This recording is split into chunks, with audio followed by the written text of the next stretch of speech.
देखिए इससे पहले वाला सेक्शन में हम लोग पॉइंट क्या होता है, लाइन क्या होता है, लाइन सेगमेंट क्या होता है, रे क्या होता है, ये पढ़े थे। उसके बाद कितने तरह के टाइप्स होते हैं, क्या बोलते हैं, लाइन होते हैं, ये हम लोग देखे थे। पॉइंट्स कितने तरह के होते हैं वो हम लोग देखे थे। तो हम लोग इसको डायमेंशन में भी हम लोग मतलब बांट दिए हुए थे। 1 डायमेंशनल फिगर में कौन कौन आता है, 2 डायमेंशनल में कौन, 3 डायमेंशनल में कौन। उसके बाद टाइप्स ऑफ लाइन में हम लोग अलग अलग लाइन पढ़े हैं। पता है इतना ही लाइन नहीं होता है हमारे जानकारी में, मतलब हम जहाँ तक जान पाए हैं वो हम बता रहे हैं कि बहुत सारा लाइन है। हम लोग तो कुछ पढ़ते हैं, ज्योमेट्री अपनों नीचे से हतो छापिएगा किताब ना तो कम ही पड़ जाएगा, अब सोच लीजिए। तो हम लोग जैसे समुंदर में से एक बूंद ऐसे उंगली ऐसे डुबाएंगे तो कितना पानी आएगा, वैसे ही ज्योमेट्री में सीख रहे हैं हम लोग। अब हम लोग अगला चीज़ बात करते हैं एंगल का। एंगल के बिना कोई काम नहीं चलेगा। हर काम जनरल लाइफ में भी हम लोग का एंगल का बड़ा यूज होता है। हर चीज़ एंगल पर ही डिपेंड कर रहा है। अभी देखिए ये जो लाइट भी लगाना है तो किस एंगल पे लगाना है। बोर्ड को खड़ा किए हैं तो हम लोग परपेंडिकुलर 180 डिग्री पर, 180 डिग्री पर इसको हम लोग अरेंज किए हुए हैं। तो एंगल का बड़ा इंपॉर्टेंस है। आप बैठे हैं, खड़ा हैं, झुक रहा है, कब हमको कितना क्या करना है, हर चीज़ जितना भी आप देख रहे होंगे एलिवेशन वगैरह बनाया हुआ है, ये सब बनाया हुआ है, पुल वगैरह बनता है, बहुत सारा चीज़, सारा खेल एंगल का है। देखिए एंगल के बारे में क्या बोल रहा है, an angle is a geometry figure. चलिए ज्योमेट्री फिगर बोलिए चाहे ज्योमेट्रिकल फिगर बोलिए, उतना हम लोग को ग्रामर पर ध्यान नहीं देना है। An angle is a geometrical figure found when 2 rays meet at a common point called vertex. कह रहा है कि एंगल जो होता है एक ज्योमेट्रिकल फिगर होता है और इसका निर्माण कैसे होता है, the formed when 2 rays meet at a common point. जब दो रेखाएं किसी कॉमन बिंदु पर मिलती हैं। तो दो रेखा का मतलब देखिए, रेखा के बारे में आप लोग पढ़े थे। एक रेखा ये हो गया जिसके ये कहीं अंत बिंदु होंगे, दूसरा का तो इन्फिनिट कहीं भी एक्सटेंड करेगा, और एक और कोई रे होगा जैसे ये ले लिए, लेकिन दोनों का जो वर्टेक्स होना चाहिए वो कॉमन होना चाहिए। देखिए क्या है, when 2 rays meet at a common point that is called vertex. एक ही पॉइंट पे दोनों मिलेंगे तब पॉइंट एक ही होना चाहिए, दोनों एक ही जगह मिलेंगे, जिसको हम लोग इसको वर्टेक्स बोलते हैं, शीर्ष। जैसे अब त्रिभुज देखिए, तो त्रिभुज में देख रहे हैं तो एक रे और दूसरा रे, हालांकि ये लाइन सेगमेंट है, दोनों एक ही जगह मिल रहे हैं, तो इसको हम लोग क्या बोलेंगे, वर्टेक्स, जिसको एंगल के नाम से भी जानते हैं। तो त्रिभुज में इस तरह से 3 गो वर्टेक्स हो जाएगा और 3 ही गो एंगल हो जाएगा। चतुर्भुज में 4 गो वर्टेक्स हो जाएगा और 4 गो एंगल हो जाएगा। 2 असंरेखीय किरण जिनका एक उभयनिष्ठ प्रारंभिक बिंदु हो कौन कहलाता है। अब देखिए थोड़ा सा और आपको यहाँ पे इंग्लिश में कुछ लिख दिए, हिंदी में थोड़ा सा और कुछ ऐड किया गया है। 2 किरण तो होना चाहिए, लेकिन कैसा होना चाहिए, असंरेखीय, जिनका एक उभयनिष्ठ प्रारंभिक बिंदु हो कौन होता है। दोनों कोनों के कोण की भुजाएं तथा उभयनिष्ठ बिंदु को शीर्ष कहते हैं। ये तो आप अच्छे समझ रहे हैं क्या बोल रहे हैं। दोनों कोनों के कोण की भुजाएं तथा उभयनिष्ठ बिंदु को शीर्ष कहते हैं। ये जो उभयनिष्ठ बिंदु होगा इसको हम लोग शीर्ष कहेंगे, और जो BA और BC ये इस कोण का भुजा है। BA और BC क्या है, इसका भुजा है, और ये जो B पॉइंट है वो आपका शीर्ष है। अब बात करते हैं टाइप्स ऑफ एंगल। एंगल भी बहुत प्रकार के हैं, हमको जो ज़रूरत है उतना ही पढ़ना है। और एक बात हम बार बार आप लोगों को बता रहे हैं, इस बात का ज़रा ध्यान दीजिएगा। देखो अब बहुत लोग के दिमाग में आ रहा होगा कि सर जब एंगल हमको पढ़ा रहे ना तो एंगल का सारा प्रॉपर्टी यहाँ पे होगा, ट्रेंगल आगे पढ़ाएंगे तो ट्रेंगल का पूरा प्रॉपर्टी होगा। नहीं, ऐसा नहीं है। यहाँ प्रॉपर्टी का बात नहीं हो रहा है, हम बार बार बता दे रहे हैं। यहाँ पे सिर्फ बेसिक या जो ज़रूरी जिसको समझिए, या जिसको जानकारी के लिहाज से नहीं बोलते हैं कि अरे थोड़ा बहुत जान लो, तो जानकारी के लिहाज से ये सब चीज़ बताया जा रहा है। वैसे एक बात और बता दे रहे हैं, 95% यही रहने वाला है। ऐसे तो ये मोर देन सफिशिएंट बोला जाए, लेकिन हम अपना जब असाइनमेंट तैयार करते हैं तो आप भी जानते हैं, हमको लगता है कि नहीं कम है, तो 95% ऑलरेडी इसमें रहेगा। अब 5% इसमें और ऐड होगा। अब 5% जब ऐड होकर के आएगा तब एक कॉन्सेप्ट, एक टाइप, एक क्वेश्चन बनते चला जाएगा। तो इसको कभी भी आप दूसरे असाइनमेंट से या दूसरे टीचर का देख लिए ट्रेंगल, एंगल, बोले अरे सर तो ये तो कुछ ज़्यादा प्रॉपर्टी बता दी, हम लोग वाला में तो कम लिख के दिए हैं। यहाँ उसका बात नहीं हो रहा है। जब क्वेश्चन वाला सेक्शन आएगा ना तब तुलना कीजिएगा, अभी तुलना नहीं करना, अभी खाली ABCD आपको सीखना है। ज़्यादा डीप में भी ले जाकर अभी क्या फ़ायदा है, टेंशन होगा। देखिए टाइप्स ऑफ एंगल, कोण के प्रकार। अब इसको भी दो पर ये में बांट दिया है, बेस्ड ऑन मेजरमेंट, माप के आधार पर। तो अब ध्यान से सुनना, अभी हम आपसे क्वेश्चन भी पूछेंगे और हम अपने से नहीं पूछेंगे, आपके एग्जाम का ही क्वेश्चन पूछेंगे, खाली ऐसे पढ़ने से नहीं काम बनेगा। लिखा है एक्यूट एंगल, न्यून कोण, नाम से ही पता है। An angle that measure less than 90 is called acute angle. आपको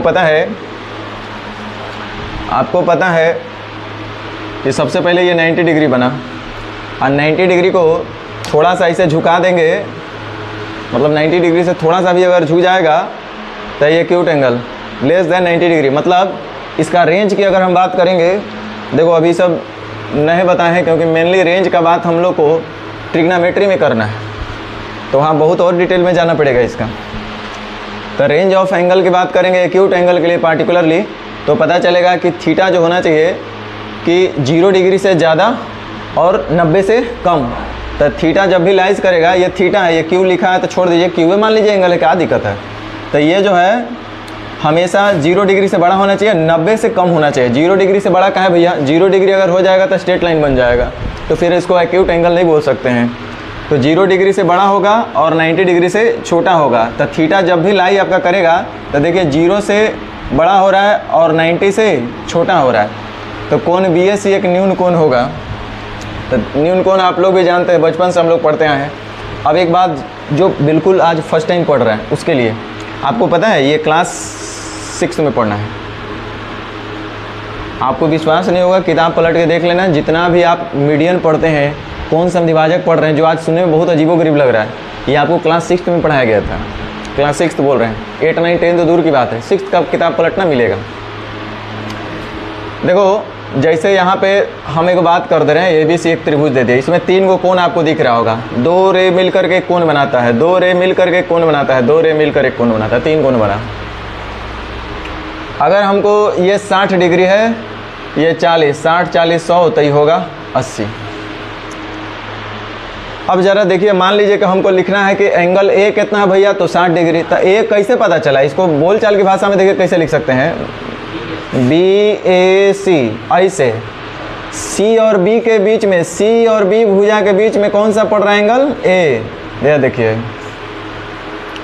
CA और BA, BA CA, CA BA, आइए बीच में है एंगल BAC। इसको चाहते तो ऐसे ही बोल सकता था कोई, CAB, CAB। तो CA और BA दोनों भुजा है, इसके बीच में एंगल है B। तो जिस एंगल को रिप्रेजेंट करना होता है उसको बीच में रखना पड़ता है। जैसे इस एंगल को रिप्रेजेंट करना होता है तो बोल देते हैं एंगल ACB या एंगल BCA। ये कितना है भाई, 80 डिग्री। दोनों बात सेम हुआ। हमको एंगल B बराबर 40 डिग्री दिख रहा है, तो इसको लिखेंगे कैसे, तो एंगल ABC बराबर 40 डिग्री या एंगल CBA। तो जो बीच में होता है ना उसी का बात होता है। A के लिए नहीं बोल रहा है, B के लिए बोल रहा है 40 है, यहाँ पे एंगल C के लिए बोल रहा है 80 है, तो यहाँ पे एंगल A के लिए बोल रहा है कि 60 डिग्री है। तो ये आप बेसिक चीज़ जान रहे होंगे, और नहीं भी जान रहे हो तो जान लीजिए। यह मानते हुए कि आप दूध पीने वाला बच्चा है। फिगर तो कहीं भी मेरा ये ऐड किया ही नहीं है, क्या बोल सकते हैं, टाइपिस्ट मेरा बहुत, कहीं भी ऐड फिगर करके दिए, कहीं ऐड नहीं किया लड़का। देखिए राइट एंगल, नाम से ही पता है, राइट का मतलब होता है सीधा, स्ट्रेट। समकोण, N angle that measures 90 degree is called right angle. जिसकी एंगल की माप 90 डिग्री हो वो हमारा राइट एंगल कहलाता है। यहाँ पे थीटा जो है 90 डिग्री है। ध्यान दीजिएगा 90 डिग्री को प्रायः इस तरह से हम लोग डिनोट करते हैं, कभी भी 90 डिग्री को ऐसे हम लोग नहीं लिखते हैं। 90 डिग्री को प्रायः हम लोग ऐसे करके ऐसे स्क्वायर जैसा देते हैं हम लोग चेन, है ना। इससे पता चलता है कि यह जो है लंबवत है, परपेंडिकुलर है। तो यहाँ पे देखिए ये जो एंगल है 90 डिग्री है, तो हम बोलेंगे ये वाला यानी ए, तो इसको बोलेंगे एंगल बी ए सी बराबर 90 डिग्री, या इसको हम ऐसे बोल सकते थे एंगल सी ए बी, क्योंकि इस एंगल का बात हो रहा है। तो ये छोटा छोटा चीज़ लिखने वाला जानकारी भी आपको होना चाहिए। 2 नंबर के बाद 3 नंबर कौन सा है, ऑब्ट्यूज एंगल, अधिक कोण। नाम से ही पता चल रहा है 90 से ज़्यादा होना चाहिए। जो 90 से कम है एक्यूट है, 90 है तो राइट एंगल है, 90 से ज़्यादा है तो ऑब्ट्यूज है, अधिक कोण है। अब अधिक कोण क्या होता है भैया, आपको ही पता है, जो 90 से ज़्यादा हो। An angle that measures more than 90 degree but less than 180 is called obtuse angle। 180 से कम और 90 से, माने 180 भी नहीं हो जाना चाहिए। 180 हो जाएगा तो क्या हो जाएगा, स्ट्रेट लाइन बन जाएगा। तो इसीलिए बोला है, कंडीशन है कि 180 से कम हो लेकिन 90 से ज़्यादा हो। तो 90 से ज़्यादा तो देखिए फिगर से भी आप स्पष्ट कर सकते हैं। अगर यही चीज़ यहाँ पे होता, देखिए ऑब्जर्वेशन बहुत ज़रूरी है, यही फिगर ये लाइन अगर यहाँ पे होता तो आप तो कहते सर 90 डिग्री है ना। देखिए कलम, देखिए अगर ये चीज़ इस तरह से स्ट्रेट होता तो आप बोलेंगे सर ये तो 90 डिग्री बन रहा है। और इसी चीज़ को, इसको फिक्स हम रख रहे हैं, बेस को फिक्स किए हुए, इसी चीज़ को थोड़ा सा झुका देंगे, ये सब क्या बनेगा, एक्यूट न्यून एंगल, न्यून कोण। उसी तरह से अगर इस 90 डिग्री को इधर अगर झुका देंगे अधिक कोण बनेगा। लेकिन अगर यहाँ तक लेकर चलेंगे तो स्ट्रेट एंगल बन गया, ये स्ट्रेट लाइन बन गया। तो ये तो 180 डिग्री हुआ पूरा, 90 90 आधा आधा बढ़ गया तो 180 डिग्री। यहाँ तक अगर हम लेकर आ जाएंगे तो ये भी तो 90, तो 90 90 180 ना हो जाएगा। तो ये स्ट्रेट लाइन बोलते हैं इस एंगल को। तो 180 नहीं होना चाहिए, इससे ऊपर ही रहेगा।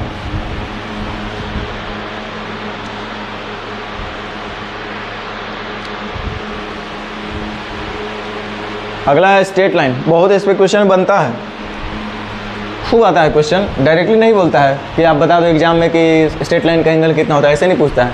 फिगर में बहुत ज़्यादा यूज होता है, क्वेश्चन में यूज होता है। स्ट्रेट लाइन जिसको सरल, अरे स्ट्रेट कोण है, सॉरी हम स्ट्रेट लाइन बोल रहे थे, चलिए कोई बात नहीं, तब तो ठीक लिखा है। स्ट्रेट एंगल सरल कोण 180 डिग्री का। N angle that measures 180 degree is called straight angle. ऐसा कोण जिसका माप 180 डिग्री हो। स्ट्रेट लाइन पे बना एंगल जो होता है कितने डिग्री का बनेगा, 180 डिग्री का। ये 90, ये 90, तो टोटल कितना हो गया 180। अब ये अभी देख रहे हैं ना, इस पर हम लोग क्वेश्चन भी करेंगे, एक थ्योरी एक क्वेश्चन, ऐसे ऐसे बहुत सारा आएगा। यहाँ पे मोटा मोटी आपका काम कर दे, ये चीज़ को ध्यान रखना। रिफ्लेक्स एंगल, अब रिफ्लेक्स एंगल में अक्सर बच्चा कंफ्यूज होता है, क्या रिफ्लेक्स एंगल है क्या। देखो उल्टा और सीधा का यहाँ पे कॉन्सेप्ट है और कोई बात नहीं है। देखो यहाँ पे सीधा बोल रहा है कि N angle that measures more 180 degree but less than 360। 180 degree से ज़्यादा होना चाहिए और 360 से कम होना चाहिए। सुनो इधर, अब कुछ बच्चा बोलेगा सर इहो एंगल है, इहो एंगल है। देखो थोड़ा सा काम की बात हम बोल रहे हैं। हम इस पॉइंट को, एक मिनट, अभी आपने एंगल का डिफिनेशन क्या पढ़े थे कि 2 गो भुजा होगा या 2 गो रे होगा, 2 गो लाइन होगा और उसका कॉमन वर्टिक्स होना चाहिए, कॉमन पॉइंट होना चाहिए। कॉमन पॉइंट ही कॉमन वर्टिक्स उसका कहलाएगा। तो ये इसका कॉमन पॉइंट हुआ, कॉमन वर्टिक्स हुआ इनका, और ये दोनों इनका भुजा हुआ। तो ओबियसली ये एंगल बन रहा है। तो देखो 2 आँख वाला है यहाँ पे, एक वो बच्चा होगा जिसको दिख रहा होगा एंगल CAB, ठीक। तो CAB उसको ई वाला दिख रहा है, डबल लाइन वाला को दिख रहा है, या हाँ डबल लाइन। आज जिसको ये दिख रहा है इसको क्या लिखेंगे एंगल, BAC लिख देंगे तो बदल जाएगा। BAC लिखने से मतलब इसको CAB लिख दिए चाहे BAC लिख दे, बात अलग है। अगला लिखेगा इसके लिए हम क्या बोले, ये एंगल है ना, अरे है कि नहीं है। तो ये जब एंगल है यहाँ से यहाँ तक की जो दूरी है इसको एंगल हम बोल रहे हैं। तो ये एंगल को कोई अगर नापना चाहेगा तो उसको दर्शाना अगर होगा, सपोज मान लो कि ये 70 डिग्री है। कितना डिग्री टोटल होता है 360, 300 जिसमें से 70 ले लिए तो कितना होना चाहिए 290, ये कितना होना चाहिए? होना चाहिए। अब मेरा सवाल ये है कि आप 290 के लिए क्या लिखेंगे? एंगल को अगर लिखना होगा तो आप इस तरह से कैसे उसको लिखेंगे? हम यही पूछ रहे हैं, 290 डिग्री को कैसे आप लिखेंगे? अरे गधे, तो थीटा दिया हुआ है, क्यों के चक्कर में कहला पड़े हो? ये बताओ ना, ये लोग इतना दिमाग नहीं चल रहा। क्यों कहाँ से आ जाएगा? ये वो पॉइंट पे क्यों भी हो जाएगा और ये भी हो जाएगा। ये वो पॉइंट के दो वर्ती होगा। इसको क्या बोलेंगे? 290 डिग्री को कैसे रिप्रेजेंट करोगे और 70 डिग्री को कैसे लिखोगे? हम यही पूछना चाह रहे हैं।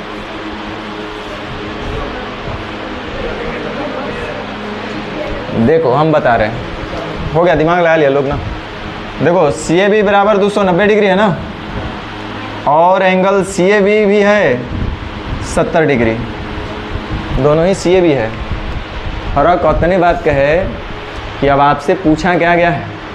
बुआ सुनो, प्राय आपके ऑप्शन में, आपके एग्ज़ाम में, आपके क्वेश्चन में अगर कोई बोला कि एंगल CAB बताओ, तो वो रिफ्लेक्स एंगल की बात नहीं करता है, वो न्यून कोण की बात करेगा, अधिक कोण की बात करेगा, राइट एंगल की बात करेगा, रिफ्लेक्स एंगल की बात नहीं करेगा। ये जो एंगल है ना, जो कि 180 डिग्री से ज़्यादा हो गया, ये जो हो गया आपका रिफ्लेक्स एंगल हो गया। एग्जामिनर का दिमाग रहता है कि हमको 180 तक ही तुमसे पूछना है, 0 से लेकर 180 तक ही हम तुमसे जानना चाहते हैं, इससे ज़्यादा हम नहीं जानना चाहते हैं। और 180 से ऊपर जा रहा है, इसका मतलब वो कौन सा एंगल के बारे में पूछ रहा है? Reflex angle. तो ध्यान दो, अब इतना जब सीखे तो टेंशन की बात थोड़ा सा और घुमा देते हैं। मान लो कि ये 60 डिग्री है, तो ये कैसा कोण कहलाएगा? कहलाएगा कि नहीं कहलाएगा? तो जब ये 60 डिग्री होगा तो गधा भी जानता है कि टोटल होता है 300, तो जाहिर सी बात है कि तब हेजा से हेजा तक होना चाहिए। तो जैसे इस 60 डिग्री को आपको रिप्रेजेंट करना होगा तो आप लिखिएगा एंगल BAC बराबर कितना? 60 डिग्री। अब 300 डिग्री को क्या कहेंगे? इसको क्या बोलेंगे? अरे गधा, इसको भी वही बोलेंगे, एंगल BAC बराबर कितना? और नहीं तो ज़्यादा बोलोगे तो CAB बोलोगे, और क्या बोलोगे? बात तो वही हुआ ना। तो ये भी है 300 डिग्री। फ़र्क इतने हैं कि जब रिफ्लेक्स एंगल का बात होगा तब कहेंगे 300 डिग्री, और ये जो है आपका है एक्यूट एंगल। तो ध्यान दीजिए, आपके एग्ज़ाम में, आपके ऑप्शन में प्राय 180 डिग्री से कम और 0 डिग्री से ज़्यादा वाले ही ऑप्शन रहते हैं। ठीक है, जब भी एंगल पूछता है वो तो 0 से ज़्यादा और 180 से कम का, मतलब रिफ्लेक्स एंगल के बारे में नहीं पूछता है। और जब रिफ्लेक्स एंगल के बारे में पूछेगा तो स्पष्ट करेगा, और नहीं तो ऑप्शन में दिया रहेगा। समझे बात? मतलब हर एक एंगल का 2 एंगल होता है। कुछ बात बोल रहे हैं, समझ में आ रहा है? अब देखो ये राइट एंगल है, तो ये तो हो गया 90 डिग्री। तो बताओ ये कितना? 270 डिग्री ना, 270 डिग्री ना। तो रिफ्लेक्स एंगल कितना डिग्री हुआ? 270 डिग्री। समझे ना? तो हर एक कोण का 2 मान होता है। नहीं हो रहा? रिफ्लेक्स एंगल में कुछ और है सेम। रिफ्लेक्स एंगल कुछ और है, और उसका जो स्ट्रेट लाइन से कम, 0 डिग्री से ज़्यादा, मतलब 180 से कम और 0 डिग्री से ज़्यादा, उसका मान कुछ और है ना?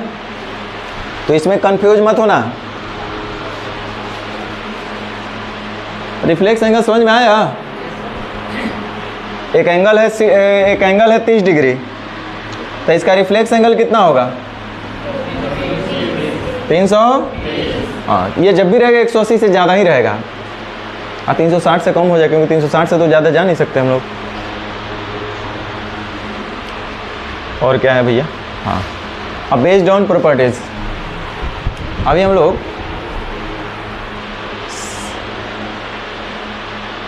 मेजरमेंट के आधार पर देखे थे नहीं, एंगल में इतना डिग्री है तो इतना डिग्री कहलाएगा, इतना डिग्री है तो ऐसा कौन कहलाएगा, इतना डिग्री है तो नापिएगा ना, बता दिए। इतना डिग्री है तो न्यून को कहेंगे, इतना डिग्री है तो अधिक कोण कहेंगे, इतना डिग्री है तो सम कोण कहेंगे, इतना डिग्री है तो रिफ्लेक्स एंगल बोलेंगे, प्रतिवर्ती कोण बोलेंगे।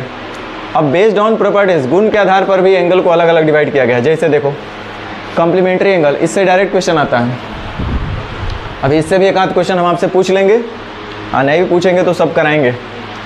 कॉम्प्लीमेंट्री या सप्लीमेंट्री, ये अक्सर आपको कंफ्यूज करता है, पूरक और समपूरक।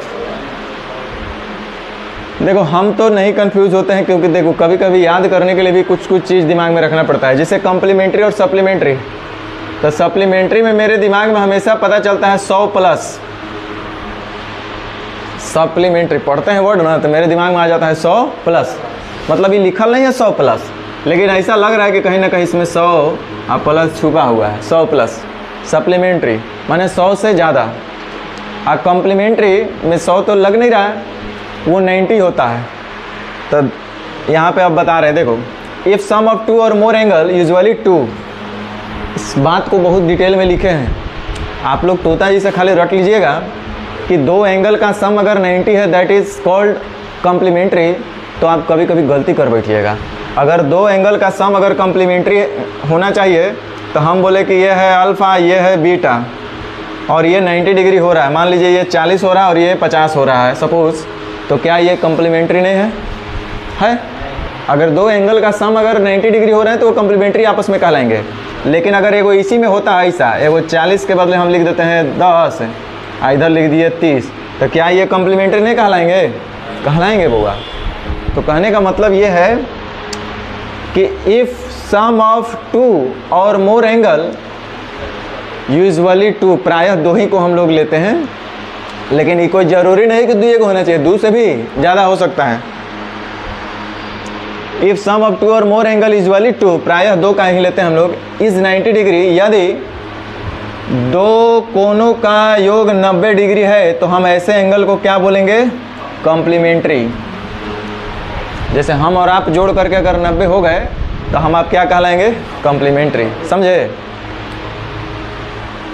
जैसे यहाँ पे देखो ये एक एंगल है, ये एक एंगल है x डिग्री का एक कोई एंगल है, और एक दूसरा एंगल है कितने डिग्री का? b डिग्री का। तो क्या ये कॉम्प्लीमेंट्री कहलाएंगे? ऐसा ही कहलाएंगे। अगर जोड़ करके 90 होगा तब कहेंगे ये दोनों में बहुत अच्छा रिलेशन है, कॉम्प्लीमेंट्री का रिलेशन है। तब तो दिक्कत हो जाएगा भैया, मम्मी को मौसी कह देगा, मौसी को मम्मी कह देगा। x degree plus b degree अगर ये जोड़ करके 90 डिग्री आएगा, इफ ये दोनों जोड़ करके 90 डिग्री आएगा, तब हम बोलेंगे कि x और b कैसा है? कॉम्प्लीमेंट्री है, भाई बहन है ये लोग, समझे ना?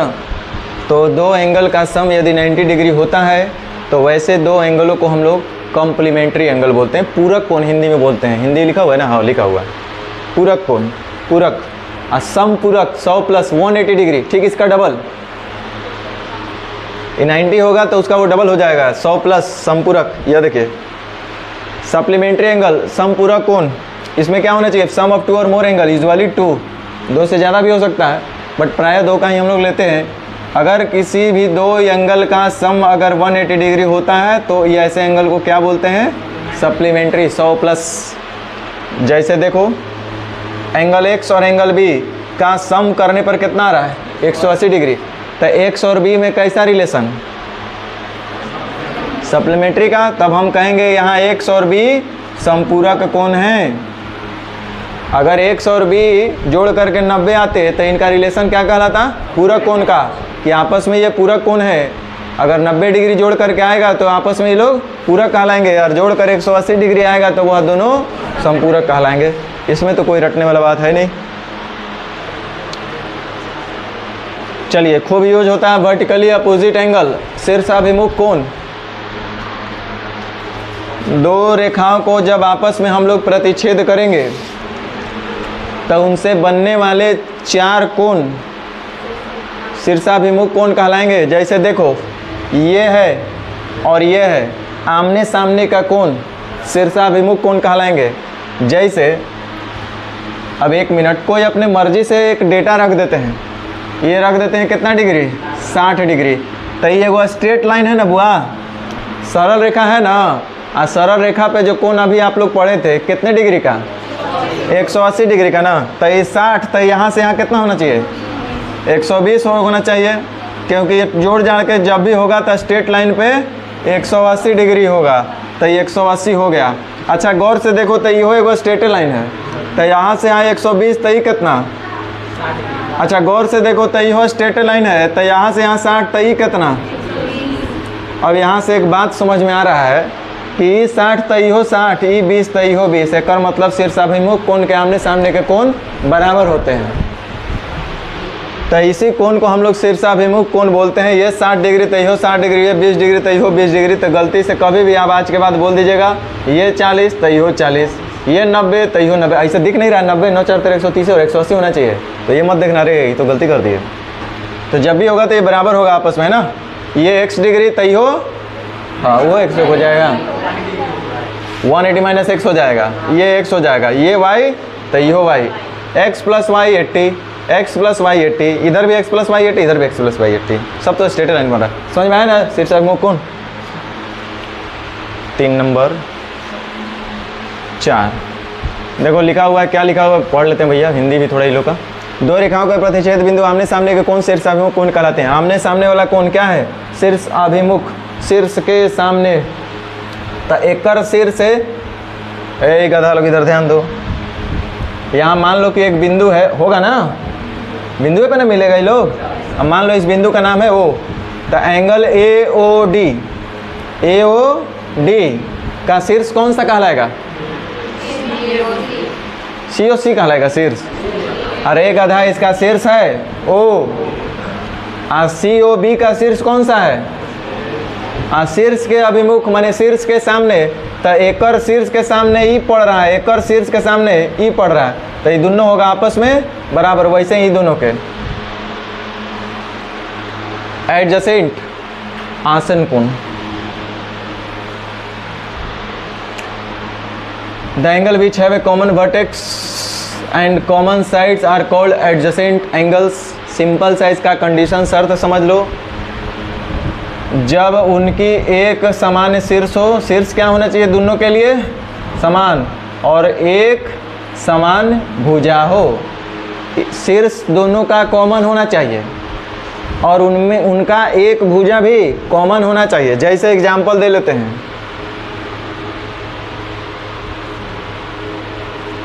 O A B C, ये मान लो कि x है और ये y डिग्री है, ठीक है। अब हम कहेंगे कि क्या ये एडजेसेंट एंगल है दोनों x और y, तो कैसे बोलेंगे? तो बोल रहा है कि उनका जो वर्टेक्स होना चाहिए उनका एक समान शीर्ष हो, उनका जो शीर्ष होना चाहिए। शर्त नंबर 1 क्या है एडजेसेंट एंगल के लिए? कि शीर्ष इनका कैसा होना चाहिए? समान होना चाहिए, शीर्ष समान होना चाहिए। तो देखिए तो ये दो एंगल का शीर्ष समान है कि नहीं है? है। दूसरा शर्त है कि एक सामान्य भुजा होना चाहिए, भुजा भी क्या होना चाहिए? समान होगा। कएगो? एगो, एक भुजा समान होना चाहिए। तो देखिए किसी भी एंगल बनाने के लिए दो भुजा चाहिए। तो ये एगो भुजा है इस एंगल के लिए, BOC के लिए OB और OC। AOB के लिए दो भुजा है, AO और OB। दोनों में एक भुजा कॉमन हो रहा है इनका, कौन सा? OB नहीं हो रहा। इस एंगल के लिए भी दो साइड का ज़रूरत है, तो एक साइड OB। इस एंगल को भी बनाने के लिए दो साइड का ज़रूरत है, इसमें भी है OB। तो OB कैसा साइड है? कॉमन साइड, जो x में भी शामिल है और y के लिए भी शामिल है। इसका मतलब हम x और y को बोलेंगे कि ये दोनों हैं आपस में एडजेसेंट एंगल। एडजेसेंट एंगल का क्लियर हो लीजिए कि सबसे पहले उनका शीर्ष तो समान होना चाहिए, उसके बाद उनके बीच एक कॉमन भुजा होना चाहिए, और तीसरा अगर चाहे मिर्च मसाला अगर लगाना होगा गधा जैसा, तो बोल सकते हैं कि असमान भुजाएं एक दूसरे के विपरीत होंगी। तो होबे ना करेगा बुआ, असमान भुजाएं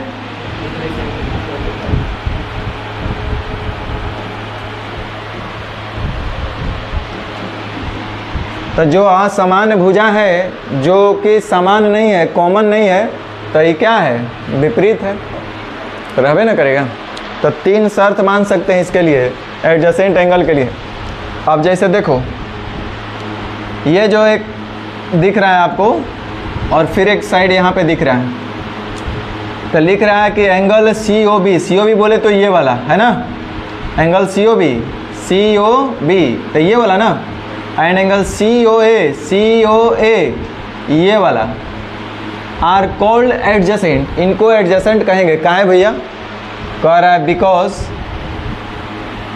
बिकॉम लिखा है, बिकॉज इन लोग के चलते स्पेलिंगो हम लोग के खराब हो जाएगा। Because OC is common in both, OC जो है, ओसी तो एक पॉइंट हो गया ना। हाँ सर, ओसी पॉइंट है, ओसी साइड है, भुजा है, जो इस एंगल के लिए भी भुजा का काम कर रहा है, इस एंगल के लिए भुजा का काम कर रहा है।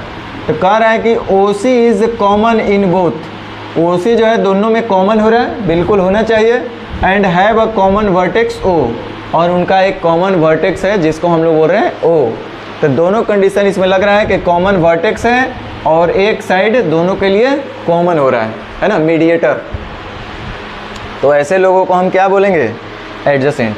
अच्छा एक बात बताओ, मान लो कि पड़ोसी बोलते हैं ना कि भाई पड़ोसी बा, ये दुश्मन बा। तो पड़ोसी कब होता है? जब दोनों में आपस में मेल हो, कुछ है ना, मिलना चाहिए, आपस में कुछ प्रेम भाव बना रहे। तो अब पता चल रहा है कि एक पड़ोसी, ऐसी पड़ोसी नहीं ना कह दीजिएगा, एडजेसेंट ऐसे नहीं बना दीजिए, कुछ मिलना होना चाहिए ना आपस में लोग का। तो पता चल रहा है कि भैया हम लोग तो साथे जीते हैं, साथे मरते हैं। देखे ना, एक के पैर से दोनों आदमी चलते हैं हम लोग। उसके बाद क्या बोला है कि दोनों हम लोग देखिए एक ही जगह मिलते भी हैं, पक्का पड़ोसियाँ ही लोग। देखिए ये सब भी एडजेसेंट आपस में कहलाएंगे। अब लाइनर कर दिया है लिनियर को,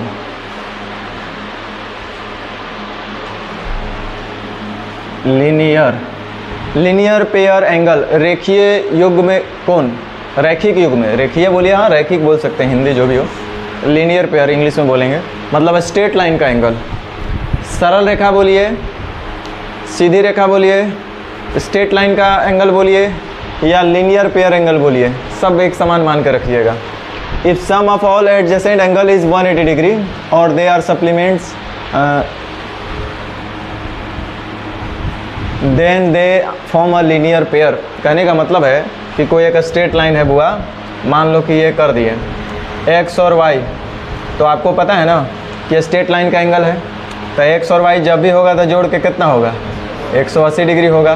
कोई बोल दिया कि सर एगो जेडो है एकरा में, तो कोई बात नहीं, जेड होगा तब वो जोड़ जाड़ के 180 होगा। तो ऐसे एंगल को हम लोग क्या बोलते हैं? Linear pair angle. जैसे यहाँ पे एग्जांपल दिया है x plus b 180 degree, x अब प्लस बी जोड़ करके कितना हो रहा है? 180 डिग्री। तो इसको हम क्या बोलेंगे? लीनियर पेयर हैं ये दोनों, x plus b plus y, x plus b plus y जोड़ करके कितना हो रहा है? 180 डिग्री। तो इसलिए इन सभी जोड़ा को हम कैसा जोड़ा बोलेंगे? Linear pair. ठीक है, मतलब सीधा सा समझिए कि वैसे एंगल जिनका सम हमेशा 180 डिग्री होगा वो आपस में हमेशा कैसा एंगल कहलाएंगे? लीनियर पेयर एंगल कहलाएंगे। कोई टेंशन नहीं लेना है, कुछ दिमाग में रहेगा तब वो ठीक, नहीं रहेगा तब वो ठीक।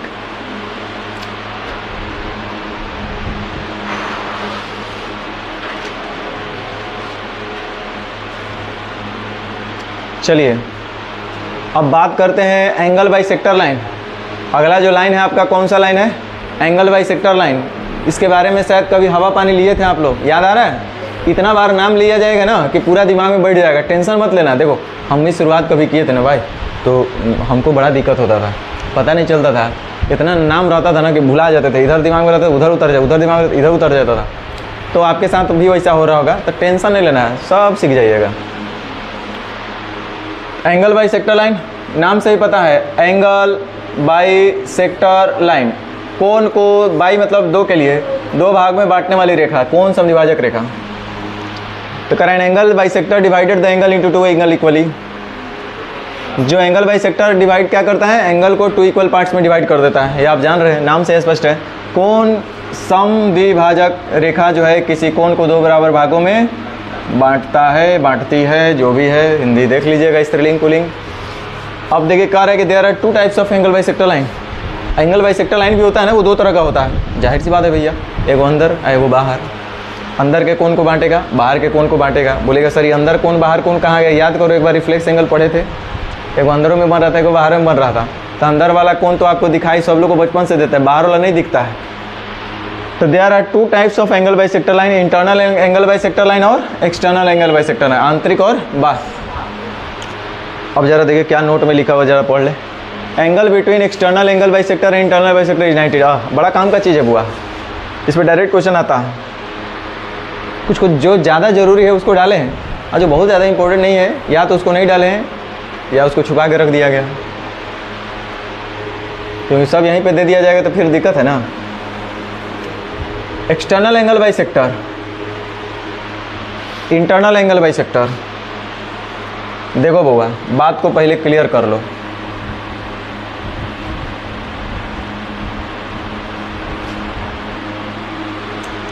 ये एंगल है एक, जैसे मान लो कि 80 डिग्री है, तो एकरा हम है पहले अंदर से वो कोण समद्विभाजक बनाए। अंदर का मतलब ये दोनों के अंदर कोण को बांट दिए, कोण को बांटेंगे तो ये 40 डिग्री हो जाएगा और ये 40 डिग्री हो जाएगा। वही अब ये क्या कह रहा है कि इसका एक एक्सटर्नल एंगल बाइसेक्टर खींच दीजिए, जिसे ये चीज़ है। अब इसका एक एक्सटर्नल एंगल बाइसेक्टर इसे खींच देंगे तो देखो यहाँ टोटल 80 था ना, तो यहाँ से यहाँ टोटल कितना होता? 100। बोलो हाँ चाहे ना, बट 160 दिख रहा है वो के। इधर देखो, इधर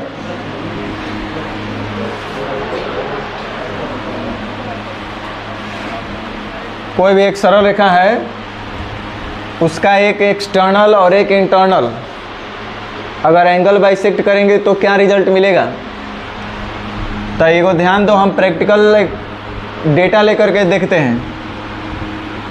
ये एंगल कुछ मान लो, कितना मान लें? 70। चलो टोटल 70, तो इसको दो पार्ट में बांटो। एंगल बाइसेक्टर करेंगे तो दो भाग में बटेंगे ना। कोण समद्विभाजक रेखा कोण को दो बराबर भाग में बांट देगा, तो टोटल था 70, तो बराबर बराबर बांटे तो कितना हो गया? चलो हो गया। आई चूंकि यह स्ट्रेट लाइन है तो टोटल कितना डिग्री बनेगा? 180 डिग्री। तो इधर कितना बच गया? हम कहें कि जब ये इधर बच गया तो इंटरनली तो एक और बाइसेक्ट कर दिए, अब बाहर जो बचल है ओकरो बाइसेक्ट कीजिए। तो एक और दो भाग में बांटिए, तो 110 को दो भाग में बांटिए। बोलिए कितना कितना? 55 डिग्री, और इधर हो जाएगा 55 डिग्री। हो गया यहाँ तक। तो एक इंटरनल बाइसेक्ट किए और एक एक्सटर्नली बाइसेक्ट किए। तो जो एक इंटरनल और एक्सटर्नल एंगल को बाइसेक्ट करने के बीच इंटरनल एंगल बाइसेक्टर लाइन और एक्सटर्नल एंगल बाइसेक्टर लाइन के जो बीच का कोण बन रहा होगा वो 90 डिग्री बन रहा होगा। एक internal angle bisector line external angle bisector line के बीच का जो कोण बन रहा है, देखो तो कितना बन रहा है? 55 और 35 कितना बन रहा है? तो किसी भी स्ट्रेट लाइन पर एक इंटरनली और एक एक्सटर्नली एंगल को बाइसेक्ट किया जाएगा, तो इंटरनल एंगल बाइसेक्टर लाइन और एक्सटर्नल एंगल बाइसेक्टर लाइन का जो बीच का कोण होगा हमेशा कितना? इस पे डायरेक्ट क्वेश्चन आएगा, समय आने दो।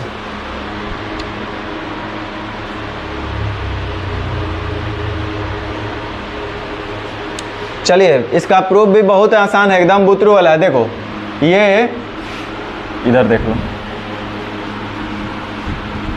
मान लीजिए कोई एंगल होगा, टोटल एंगल कितना मान लिया जाए? x degree. बोलो तो x को आधा करेंगे तो x/2 और x/2, तो टेंशन ना हमको हो रहा है, जोड़ना घटाना कोई और आएगा नहीं। तो इसको टोटल को 2x मान ले। कितना मान ले? तो 2x मानिएगा तो आधा आधा बांट दीजिए भाई, इसको एंगल बाइसेक्टर किए ना हम लोग। तो x और x, अच्छा ये हो जाएगा टोटल 2x हो जाएगा रे गधा। हाँ 180 - 2x कर सकते हैं, नहीं कर सकते हैं, या तो 90 बदल दो उसको, मान लेते हैं कि टोटल 2y होगा, नहीं बोल सकते हैं। तो ये हो जाएगा y, तो ये हो जाएगा। अब जब हम इसको जोड़ेंगे सब को, तो 2y या प्लस 2x जोड़ जाड़ के 280 डिग्री, तो x + y कितना बनेगा? और x + y का मतलब हुआ ये का मतलब एक इंटरनल एंगल बाइसेक्टर लाइन और एक एक्सटर्नल एंगल बाइसेक्टर लाइन के बीच का कोण कितना बनेगा? काम आएगा। यूनिट्स ऑफ एंगल जब हम लोग एंगल की बात कर रहे हैं तो एंगल को आखिर मापते कैसे कैसे हैं ये पता होना चाहिए। तो देखिए लिखे हुए हैं कि कोण को प्रायः डिग्री या तो रेडियन में मापते हैं। कोण को सबसे ज़्यादा तो हम लोग डिग्री, कोण का मतलब ही मेरे दिमाग में, हम लोग के दिमाग में आता है डिग्री। आज जो 11-12 बेचारे रगड़ा के आए हैं उनके दिमाग में आता है रेडियन, क्योंकि 11-12 में डिग्री ना के बराबर और रेडियन लगातार चलते रहता है। तो कोण को प्रायः डिग्री या तो रेडियन में मापते हैं। सूचित करने का तरीका देखो, इधर गधा लोग तो फिर मत बोलना कि हवे नहीं लगता है, और ये ट्रिग्नोमेट्री में खूब यूज होगा, ज्योमेट्री में कहीं कहीं आएगा। डिग्री को देखो ऐसे लिखते हैं, लिखते कि नहीं लिखते, एक्स और ऊपर में जीरो देते हैं, तो वही लिखा हुआ है कॉमा में, मतलब कुछ भी नीचे रहेगा और ऊपर में जीरो बैठा देते हैं हम लोग इस तरह से। तो एक्स डिग्री इतना बराबर, जैसे एक्स के पावर जीरो कर दिए तो एक्स डिग्री इसको पढ़ेंगे, इसे क्या लिखेंगे, इसे एक्स डिग्री पढ़ेंगे। मिनट, मिनट को ऐसे एक डॉट, तो जैसे लिख दिया एग्जाम्पल में एक्स डॉट, तो इसको हम क्या पढ़ेंगे, अरे ये कौन सा चिड़िया आ गया एक्स डॉट, तो इसको पढ़ना है इसे एक्स मिनट पढ़ेंगे, डॉट नहीं है वो उस तरह का लाइन है, तो एक्स मिनट पढ़ेंगे। अब ज़रा देखिए डबल वाला कहने गया, हाँ सेकंड, हाँ इधर आ गया। अब सेकंड, इसको हम लोग देखो डबल, जैसे यहाँ पे लिख दिया एक्स ऐसे ऐसे, तो इसको हम ऐसे ही नहीं पढ़ेंगे, एक्स से पावर 11 पढ़ लेंगे, इसे एक्स सेकंड पढ़ेंगे। तो मतलब हुआ जैसे एक्स डिग्री, एक्स मिनट और एक्स सेकंड। अब मिनट को एगो से, सेकंड को दूगो से, और डिग्री तो बचपन से जान रहे हैं। अब मिनट को डिग्री और सॉरी डिग्री को रेडियन में और रेडियन को डिग्री में चेंज करना आपको आना चाहिए। जैसे लिखा हुआ है रेडियन एवं डिग्री का रिलेशन, रिलेशन का मतलब यही है कि कब हम आपस में इनको चेंज कर सकते हैं, कैसे। तो रेडियन को तो आपको पता है कि ऐसे लिखेंगे, ये देखो जैसे x के पावर c लिखा है, कर मतलब क्या कहना चाह रहा है, x रेडियन। आई लिखा रहता है इतना तो कहते x डिग्री, ई लिखा रहता है इतना तो कहते x सेकेंड, क्या वैसे ही x सेकेंड। चलिए तो ये देखिए, ये रेडियन को ऐसे लिखते हैं, इतना पावर लिख दिया यानी इसको पढ़ेंगे x रेडियन। चूँकि 1 डिग्री बराबर होता है पाई बटा 180 रेडियन। 1 डिग्री बराबर कितना, इसका मतलब कि किसी भी डिग्री को हमको चेंज करना होगा ना, तो पाई बटा 180 से मल्टीप्लाई कर देंगे, तो जितना मन उतना का निकल जाएगा। 1 डिग्री बराबर इतना, तो 90 डिग्री बराबर कितना, तो गुने इतना। अरे 1 आम का दाम इतना है तो 2 आम का दाम कितना, 9 आम का दाम नहीं निकलेगा। तो 1 आम का दाम इतना है तो 90 आम का दाम कितना है, 270 आम का दाम कितना है, 180 आम का दाम कितना है। तो 180 आम का दाम कितना होगा, कोई बता सकता है? 180 आम का दाम बताओ।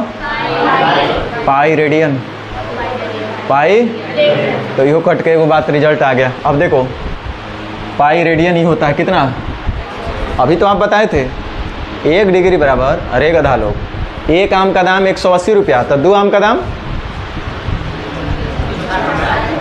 नहीं होगा तो जादू टोना से। तो 1 डिग्री का मान इतना है, तो 90 डिग्री का मान कितना होगा। अरे 11-12 वाला को तो सब रटा दिया जाता है कि 90 डिग्री मन एक सीधा बोलो रेडियन में, 270 सीधे रेडियन में बताओ, 180 सीधे रेडियन में बताओ, 360 सीधे रेडियन में बताओ, ये सब रेडियन में डायरेक्ट बोलना है। तो 1 डिग्री बराबर इतना रेडियन, तो 90 डिग्री बराबर 1 डिग्री बराबर इतना, तो 90 डिग्री बराबर इतना होगा ना, पाई बाई 2। उसी तरह से 1 डिग्री बराबर इतना, तो 180 डिग्री बराबर, मतलब 1 डिग्री बराबर किसके होता है, पाई रेडियन के। पाई रेडियन के बराबर होता है कितना, 180 डिग्री। रटना नहीं है, रटिएगा तो फिर भुला जाइएगा, ये जान जाइए, और टेंशनों बहुत ज़्यादा होगा। तो उस तरह से 1, अब पाई रेडियन बराबर 180 डिग्री, तो 1 नहीं, कुछ नहीं दिया तो कहाँ लिख रहा है 1 रेडियन, तो 1 रेडियन बराबर 180 डिग्री बट्टा पाई। अरे नहीं होगा, 5 आम का दाम 16 रुपया, तो 1 आम का दाम 16 बटा 5 रुपया, तो वही तो लिख रहे हैं। पाई रेडियन बराबर 180 डिग्री, तो 1 रेडियन बराबर 180 बटा, इसको ऐसे नहीं लिख देना है 1 रेडियन, वैसे ही समझ लेना होता है। अच्छा एक बात जान लो, अब 180 डिग्री बटा पाई, पाई का मान पता है 22/7, 22/7 का मतलब पता है 3.14 पता है ना। अब जब इसको भाग देते हैं ना हम लोग, जब भाग देंगे तो फाइनली 57 डिग्री 16 मिनट और 45 सेकंड ज्योमेट्री का पूछा हुआ क्वेश्चन है। हम लोग के समय में, अभी का हम नहीं बता रहे, हम लोग का समय में ये डायरेक्ट पूछ ले था, ऑप्शन में दे ले था ऐसे ही 57 डिग्री इतना मिनट इतना सेकंड, 56 डिग्री इतना मिनट इतना सेकंड, तो ये 57 डिग्री 16 मिनट 45 सेकंड ज्योमेट्री आपका सर्कल वाला क्वेश्चन में पूछा हुआ था ये। वैसा ही अगर 90 डिग्री का निकालना होगा तो नहीं निकाल लेंगे, 1 डिग्री बाद इतना रेडियन तो 90 डिग्री बाद इतना पाई रेडियन। हम एक सिंपल सा दे दिए हैं यहाँ पे, अब ऐसा नहीं कि कहानी लिखते चल जाए, आपका पकड़ना है तो इतने से भी बहुत कुछ समझ सकते हैं, पकड़ सकते हैं। घर पे सेल्फ प्रैक्टिस कीजिएगा, बाकी तो फिर क्वेश्चन आएगा तो करेंगे ही करेंगे हम लोग। क्या इतना समझ लिया आप लोग? बोलो क्या समझे? एंगल, एक्यूट एंगल क्या होता है? जो 90 डिग्री से ज़्यादा हो। रिफ्लेक्स एंगल, रिफ्लेक्स एंगल केकरा कहेंगे? 180 से ज़्यादा, 360 से अधिक कौन?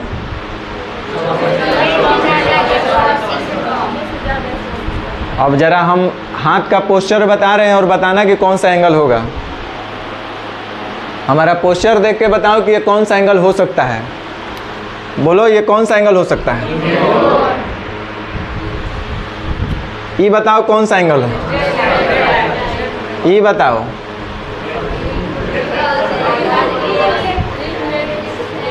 क्या है? Reflex angle. ये क्या है? और ये क्या है बताओ? और ये देखो, अब आपसे हम जरा देख लेते हैं कि आपका एग्जाम का क्वेश्चन बन रहा है कि नहीं बन रहा है, तो ना पता चलेगा कि आपको समझ में आया है।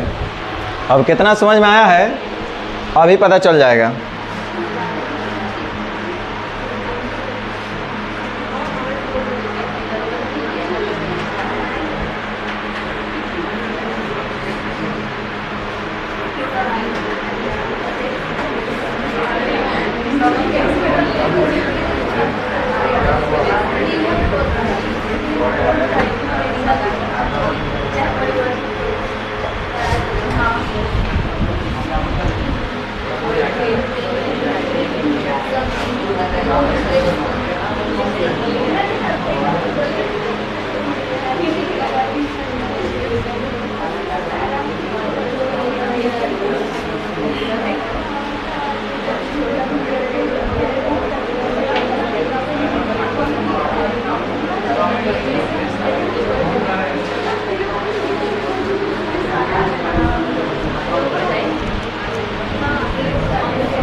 दिखाई दे रहा है? चलो अब आंसर दो।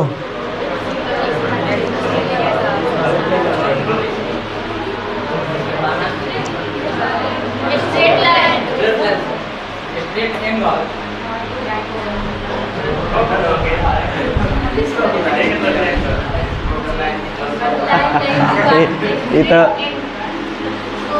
तो गधो बना देगा नहीं, अब पता चलेगा अभी। कह रहे the angle made by the pages of a completely open box book. यहाँ तक कोई दिक्कत नहीं ना? The angle made by the pages, page से बना हुआ angle, of a completely open book, किसी पूर्णतः खुले हुए किताब का, एक पूर्णतः खुले हुए किताब का पेज के द्वारा बना एंगल कौन सा एंगल होगा? But terms and conditions apply है with only a few pages left.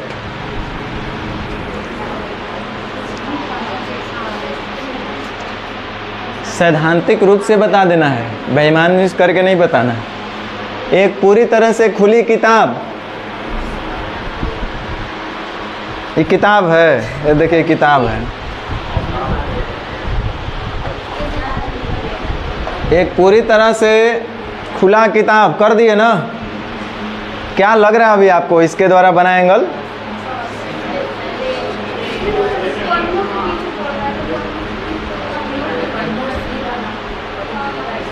हाँ भैया, पन्नों से बना, देखो ना, ऐसे ऐसे।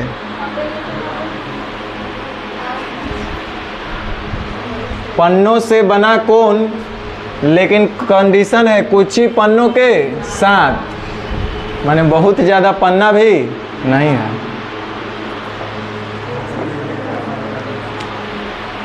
राइट एंगल तो कभी सोचना भी नहीं है, सोचेंगे? अब रह गया स्ट्रेट एंगल बनेगा कि ऑब्ट्यूज एंगल बनेगा। न्यून कोण तो कभी जन्मों जन्म तक नहीं सोचना है। बात आ रहा है कि स्ट्रेट एंगल होगा कि ऑब्ट्यूज एंगल होगा।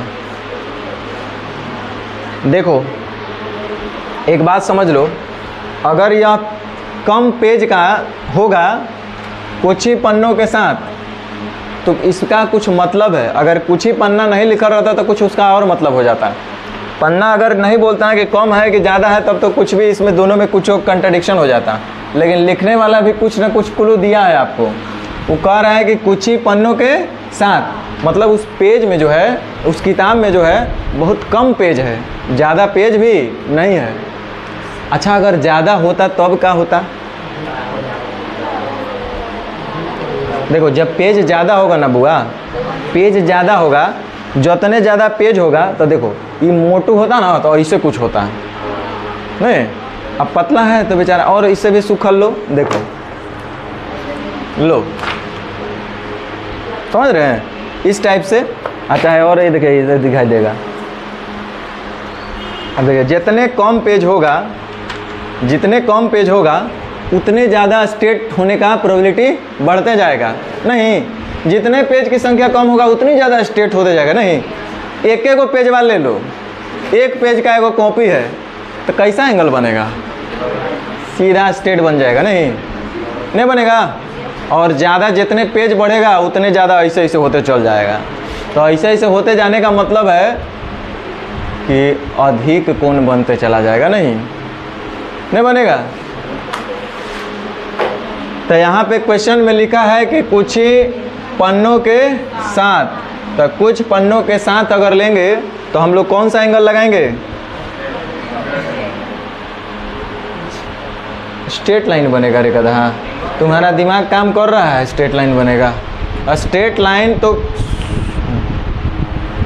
लाइन तो सोच भी नहीं सकते। अगर पूरा 9 के बराबर भी पेज लीजिएगा तबे मान के चलिए कि स्ट्रेट लाइन आपका बनेगा। एकदम ना के बराबर जब आप पेज लीजिएगा तब जाके आपका स्ट्रेट लाइन बनेगा।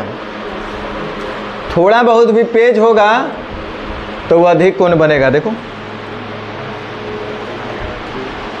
हाई है ना, दीजिए दीजिए दीजिए।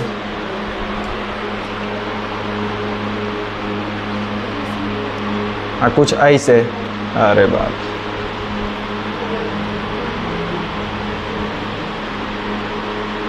देखिए इस तरह का कुछ दिख रहा है इनके बीच के। यही एंगल पूछ रहे हैं आपसे कि कितना बन रहा है। तो देखिए लगभग इस पर ही टिका हुआ है। और ज़्यादा लेंगे तो और सट जाएगा, बहुत ज़्यादा लेंगे तो और ज़्यादा सट जाएगा। लेकिन कंडीशन है कुछ ही पन्ना होना चाहिए, ज़्यादा नहीं होना चाहिए। तो कुछ होगा तो अब वो स्ट्रेट लाइन नहीं ना बनेगा। कुछ होगा तो स्ट्रेट लाइन बनेगा।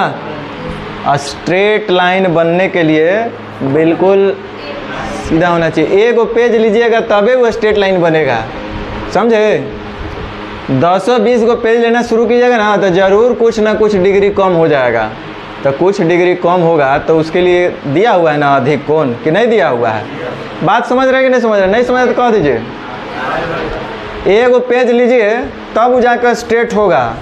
और 10 कुछ पन्ना का मतलब कुछ तो पन्ना होगा ना उसमें, 50 गो 100 गो जो भी हो, तो कुछ तो मुड़ान आएगा कि नहीं आएगा? एंगल का झुकाव कुछ तो होगा। इसका मतलब स्ट्रेट तो नहीं हो सकता है।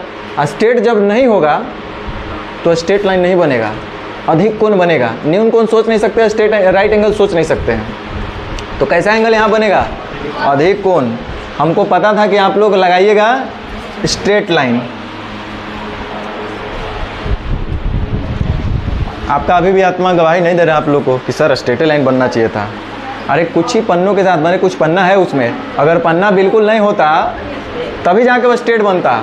दो चारों को 10 को पन्ना लोगे ना तो किताब है, क्या चीज़ है, खुली किताब है और कुछ पन्ना उसमें है, तो कुछ पन्ना है तो बिल्कुल स्ट्रेट नहीं हो सकता है।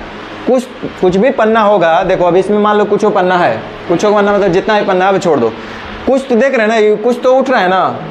और जब ये उठ रहा है तो इनके बीच का जो ये एंगल दिख रहा है आपको, एक कैसे अरे कैसे स्ट्रेट हो रहा है,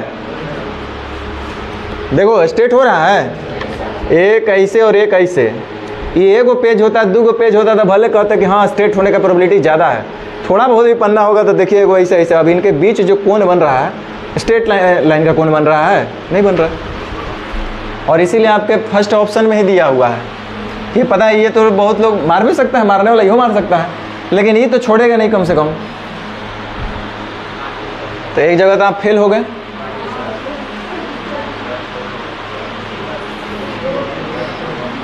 अच्छा, पूरा कोण किसको बोलता है? जोड़ जाड़ के दो एंगल का सम यदि 180 डिग्री है तो कॉम्प्लीमेंट्री बोलेंगे ना। अरे 90 गधा, सप्लीमेंट्री को बोलेंगे 180। तो कह रहा है the ratio of 2 complementary angle is 1:5। 2 को कॉम्प्लीमेंट्री एंगल है, जैसे ये और ये, यहाँ पे कुछ होगा और ये मान लो कि ये 60 डिग्री है तो ये 120 डिग्री होगा, तो इनके बीच का अनुपात एंगल का कितना होगा? 1 अनुपात, तो जोड़ जाड़ के 180 डिग्री। तो ये स्ट्रेट लाइन था। अगर मान लीजिए कि यही कॉम्प्लीमेंट्री होता तो एगो मान लीजिए कि 40 होगा तो एगो होगा 50, तो 40-50 का मतलब 4:5, तो जोड़ जाड़ के तो 90 ना होगा कि ज़्यादा कम होगा। तो वैसा ही ये सब क्वेश्चन हम लोग करेंगे, ये मत सोचो कि इसी में निकाल देंगे, ये तो ऐसे ही बीच बीच में आपको एगो दे दिए। 2 पूरक कोणों का अनुपात है 1 अनुपात, तो कोई भी 2 पूरक कोण होगा तो बच्चा हम लोग पहले से जान रहे हैं कि जोड़ जाड़ के योग इनका होना चाहिए 90। और यहाँ पे जरा रेशियो में देखिए तो इनका योग कितना हो रहा है, तो योगफल का तुलना योगफल से जो पूछेगा उसका गुना कर रहा है। दोनों कोणों में क्या अंतर है, अंतर निकालना है, तो कैसे गुना?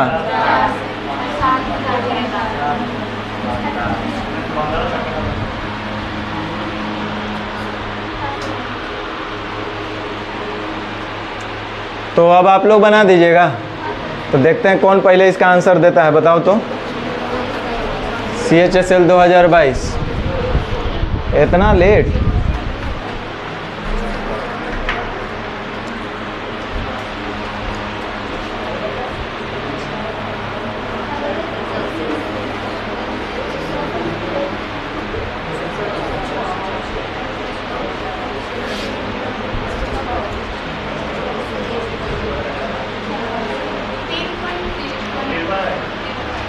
ऑप्शन नंबर डी बना। अब हम बनाते हैं। 2 समपूरक कोणों का अंतर दिया हुआ है, और तू लोग के बचपन से ही बता रहे हैं हम कि जब कभी भी आपको अंतर दिखे तो दिमाग में योग आना चाहिए, कहीं योग दिखाई देवे तो दिमाग में अंतर आना चाहिए। हमको यहाँ अंतर दिखाई दिया तो मेरे दिमाग में चल रहा है काश यहाँ पे योग होता, तब बच्चा जानता है योग कितना होगा, 2 समपूरक कोण का योग कितना होगा, 2 समपूरक कोण का अंतर दिया और हमको पता है कोई भी 2 समपूरक कोण होगा तो जोड़ जाड़ के कितना होना चाहिए, 180 डिग्री, और उनका अंतर दिया है तो बच्चा भी निकाल देगा। बड़ा निकालना होगा तो जोड़ के दूसरे भाग, और छोटा निकालना हुआ तो बड़ा अगर हमको निकाल, उनमें से एक बताइए, अब कौन बोला है नहीं पता है, दोनों निकालना पड़ेगा, जो ऑप्शन में होगा उसको लगाएंगे। तो बड़ा निकालना होगा तो जोड़ के दूसरे भाग, तो 180 या 74 एक कितना हो जाएगा, 90 या 37, 127। और छोटा निकालना होगा तो घटा के दूसरे भाग, तो 106 का आधा कर दीजिए 53। तो 2 का ऑप्शन होना चाहिए, या तो 127 या तो 53। तो 127 नहीं है, 53 है, समझे? चलिए जल्दी।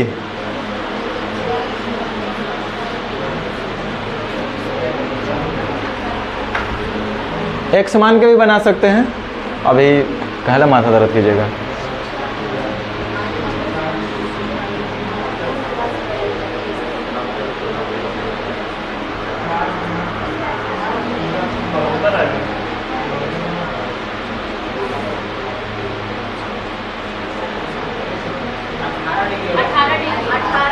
यस, क्योंकि वो उसका 4 गुना है। तो वह कोण बताइए। यदि कोई कोण होगा वो पूरक कोण का 4 गुना, तब पूरक कोण का 4 गुना, तब पूरक कोण का 4 गुना का मतलब इनके बीच का जो अनुपात होना चाहिए वो 1:4। हमको पता है कि जब भी इनका जोड़ेंगे तो जोड़ जाड़ के कितना होना चाहिए 90। यहाँ पे जोड़ रहे हैं तो कितना हो रहा है, कह रहा है कि वह कोण बताइए। कौन कोण? जो अपने, यदि कोई कोण इसके पूरक कोण का 4 गुना हो, यदि कोई कोण इसके पूरक कोण का 4 गुना हो तो कोण ज्ञात कीजिए। तो ये वाला पूछ रहा है बुआ।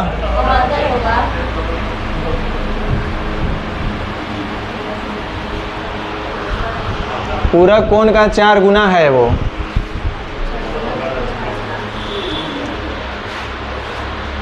चलिए, जिनको ऐसे नहीं समझ में आ रहा है वो ऐसे कर ले। माना कि वो एग्जैक्ट जो कोण का बात हो रहा है वो x है। कौन सा? नहीं बोल सकते हैं। यदि कोई कोण इसके पूरक कोण का 4 गुना है तो एगो x होगा, तो पूरक कोण, हाँ ठीक है 90, ठीक। तो ये अगला कोण कितना होगा 90 माइनस x। भाई जोड़ जाड़ के 90 होगा ना पूरक कोण। तो अगर वह कोण जिसको हमको निकालना है वो x होगा तो अगला उसका पूरक 90 माइनस x होगा। अब अकॉर्डिंग टू क्वेश्चन का जो शर्त है वो लिख लीजिए। कह रहा है कि जो कोण है ना, यदि कोई कोण कितना माने हैं x जो है अपने पूरक कोण जो कि कितना है 90 माइनस x का कै गुना है 4 गुना। तो एकरो 4 गुना करेंगे तो ना जाके बराबर होगा। बोलो, तो यहाँ से आप निकाल नहीं सकते हैं। तो 4 है 5, x बराबर 18। तो कोण ज्ञात कीजिए। यहाँ 18 कैसे आ गया हो?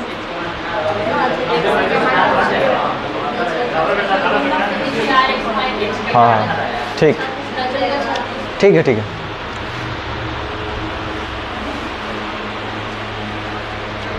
नहीं बता दीजिएगा। पेन क्या लगाना है, इसी बोलो ना।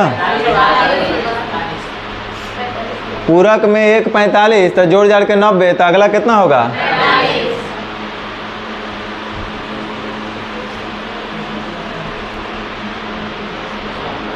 जल्दी।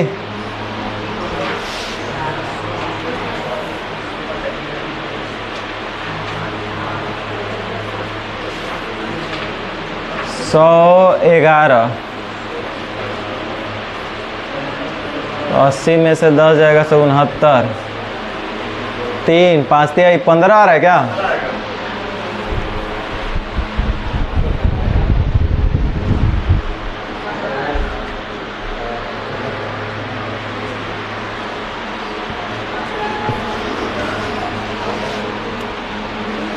अरे ये 111 हुआ, 180 में से 111 घट जाएगा, 69 बच रहा है। इधर 23 हो रहा है, 23 या 69, x का मान 3, तो 5 आई 15, 5x का मान पूछ रहे नहीं। देखो दो समपूरक कोण लिखा हुआ है 7x प्लस 58 और एक है 16x प्लस 53। ये दो समपूरक कोण है। तो हमको पता है कि 2 हो चाहे 3 हो, अगर समपूरक कोण होंगे तो इनका योगफल होना चाहिए 180 डिग्री। यहाँ से जब हम हल करें तो 16 7 23x, 58 53 111, 180 में से 111 घट गया तो 23x बराबर 69, तो x बराबर x बराबर 3, तो 5x बराबर 15। समझ में आया? तो ये काम भी आप लोग कर सकते हैं।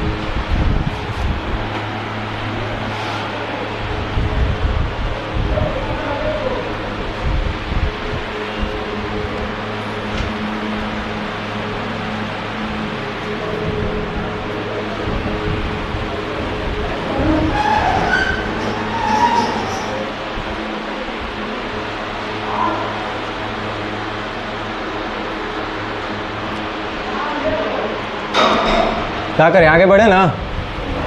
हाँ देखो अगला आया है, बहुत इंपॉर्टेंट कॉन्सेप्ट है पैरेलल लाइन का, समांतर रेखा का। समांतर रेखा के बारे में आप लोग बहुत पहले पढ़ चुके थे ना? नहीं पढ़ाए थे? टाइप्स ऑफ लाइन में पढ़ाए थे समांतर रेखा। समांतर रेखा वह रेखा है जो टेढ़ी मेढ़ी हो,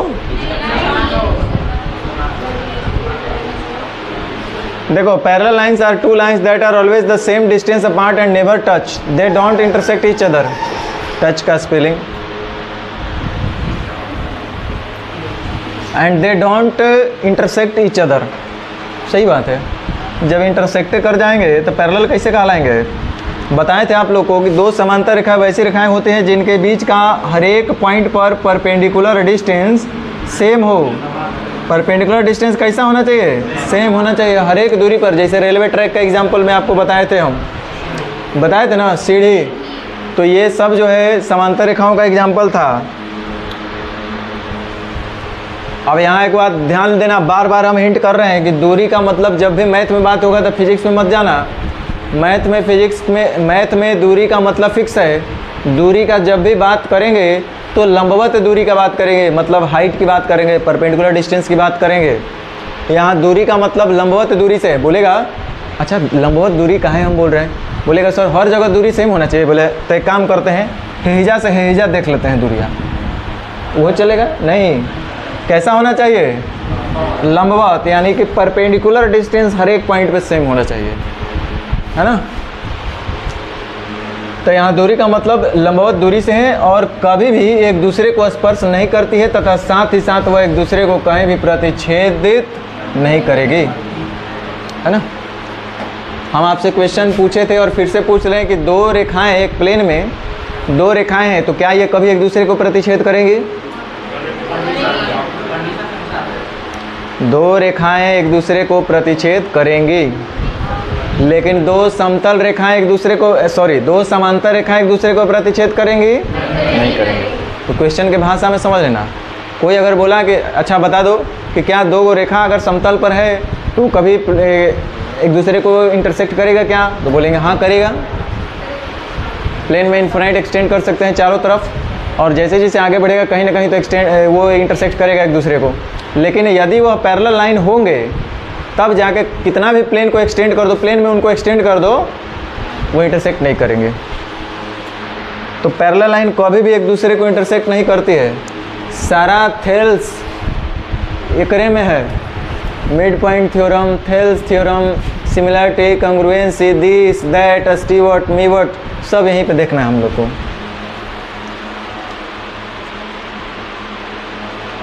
अब मेन गणित समझो आराम से, 15-20 मिनट दिमाग अब लगाओ। केस 1, अब ट्रांसवर्स पैरेलल लाइन जब हम लोग पढ़ रहे हैं तो पैरेलल लाइन का अब हम लोग मेन बात को समझ लेते हैं। और घर पे जाना है इसको दोहराना अच्छे से, क्योंकि ये नहीं समझ में आएगा तो फिर आगे कुछ नहीं समझ में आएगा। When a transverse line intersect two parallel line, ध्यान दो, एक ट्रांसवर्स लाइन क्या होता है ये भी हम आपको पढ़ाए थे। कोई भी दो रेखा को एक ट्रांसवर्स लाइन प्रतिच्छेद करती है, कर सकती है, लेकिन वो मायने नहीं रखता है। मायने यहाँ पे ये रख रहा है कि यह लाइन अगर पैरेलल हो और उसको कोई ट्रांसवर्स लाइन प्रतिच्छेद करे तब क्या होगा। गणित इस बात का है। यहाँ पे कह रहा है कि when a transverse line intersect two parallel line, transverse line बताए थे ना किसको बोलते हैं? दो या दो से अधिक रेखाओं को, जो कोई एक तिर्यक रेखा प्रतिच्छेद करे वैसे रेखाओं को हम लोग क्या बोलते थे? Transverse line. कह रहा है when a transverse line intersect two parallel line, जब दो समांतर या दो से अधिक के लिए भी आएगा आगे, दो समांतर रेखाओं को जब एक तिर्यक रेखा प्रतिच्छेद करती है तो क्या क्या रिजल्ट देखने को मिलता है, ये बात करना है। ये भी हम लोग क्लास 9th में खूब पढ़े हैं अच्छे से। जब एक तिर्यक रेखा दो समांतर रेखाओं को प्रतिच्छेदित करे तो कंडीशन नंबर 1 क्या लिखा है? तो उन दो रेखाओं के साथ तिर्यक रेखा द्वारा बनाए गए कोण, angle made by a transversal with two lines. जैसे ये एक दो लाइन है, एक एम लाइन है और एक एल लाइन है, और ये दोनों आपस में पैरेलल हैं, और ये कोई तिर्यक रेखा एन नाम का है, एम और एल पैरेलल लाइन है। पैरेलल को हम ऐसे डिनोट कर देंगे, देखो ऐसे दे दिए तो समझो कि दोनों पैरेलल हैं। ये एक तिर्यक रेखा है जो इन दो पैरेलल लाइन को प्रतिच्छेद कर रहा है। तो जैसे ही प्रतिच्छेद कर रहा है, देखो जब तक ये ऐसे ही पैरेलल थे तब तक इनके बीच कोई कोण का निर्माण नहीं हो रहा है। बोलो क्या है? कि कोण का निर्माण होने के लिए कम से कम 2 साइड का होना जरूरी है। और यहाँ तो एक गो है, तो कैसे कोण बनेगा, इहो एक गो है, तो इसके लिए एगो तिर्यक रेखा ऐसे खींच दिया गया। तो अब पता चला कि सब में 2 गो साइड होते चला गया, नहीं हो रहा है, तो 2 गो साइड होते चला गया, तो अब कोण भी बनेगा और वो कोण का आपस में कुछ रिलेशन भी होता है, वही हम लोग को सीखना है, पढ़ना है। तो कह रहा है कि तिर्यक रेखा, कोई सरल रेखा 2 या 2 से अधिक रेखाओं को भिन्न भिन्न बिंदुओं पर मिले तो उसे तिर्यक रेखा कहते हैं। ये ऑलरेडी पढ़ चुके हैं हम लोग कि तिर्यक रेखा क्या कहेंगे, किसे कहेंगे। कोई सरल रेखा 2 या 2 से अधिक रेखाओं को भिन्न भिन्न बिंदुओं पर मिले तो उसे तिर्यक रेखा कहते हैं। एल एम 2 रेखा है, एल और एम 2 रेखा है, एन एक तिर्यक रेखा है, 2 अलग अलग बिंदु पर प्रतिच्छेद कर रहा है, काट रहा है, मिल रहा है। हाँ, सबसे पहला बात हो रहा है शीर्षाभिमुख कोण का। देखो कौन कौन सा कोण बनता है पहले ये सीख लो। जब 2 पैरेलल लाइन को एक तिर्यक रेखा काटती है तो एक तो शीर्षाभिमुख कोण बनेगा, दूसरा संगम नहीं संगत कोण, संगत कोण बनेगा, अंतः कोण बनेगा, अंतः इंटीरियर और एक्सटीरियर दोनों बनता है। हाँ,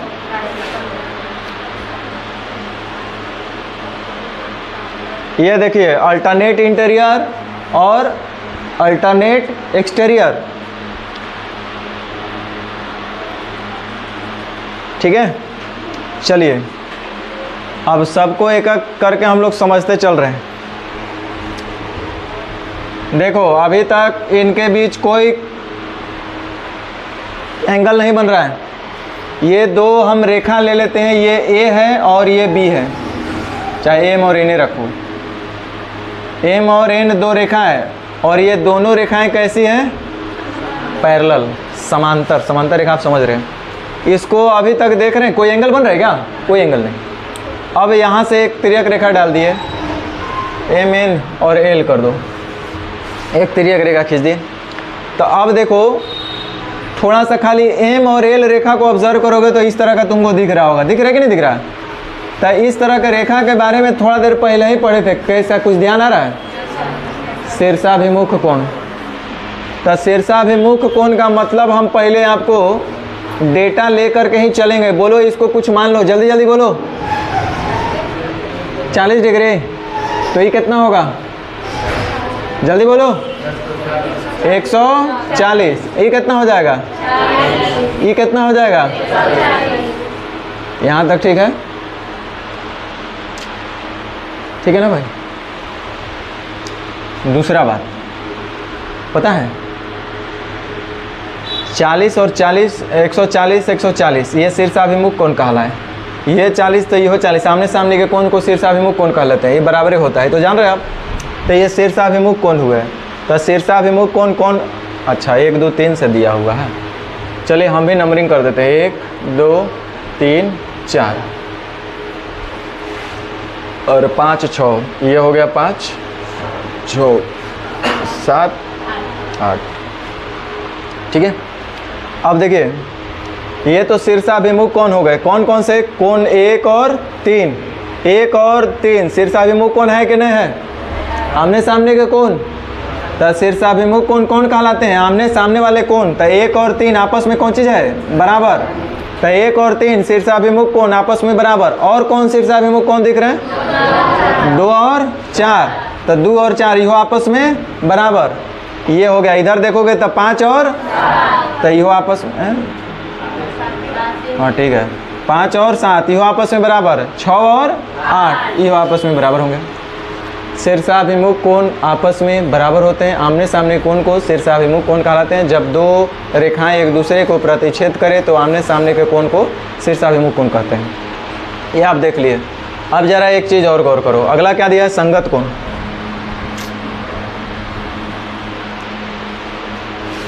देखो संगत का मतलब समझते हैं ना, जो आदत हमरे में रहेगा वही आदत आप में रहेगा, समझ रहे हैं। अगर हम और आप कहें कि सुनते हैं ना कि जे जैसन होता है ओकरे जो वैसे पटता है। आप भले लाख बढ़िया रहिए, खराब आदमी के साथ रहिएगा तो कह देगा एकरो में जरूर कुछ ना कुछ करत हो, इहो दारू उरू पियत हो, इहो करत हो, दारू पिए के साथ रहता है, ऐसे थोड़े रहता होगा, जरूर ही करता होगा।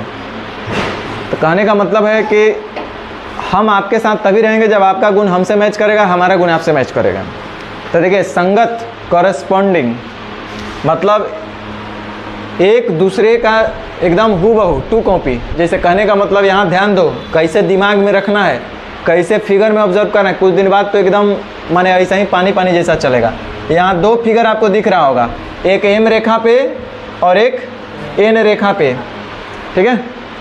तो एम रेखा में आपको दिया गया है 1 2 3 4 5 6 7 8, यही है ना, 5 6 7 8, ठीक है, यही दिया है ना।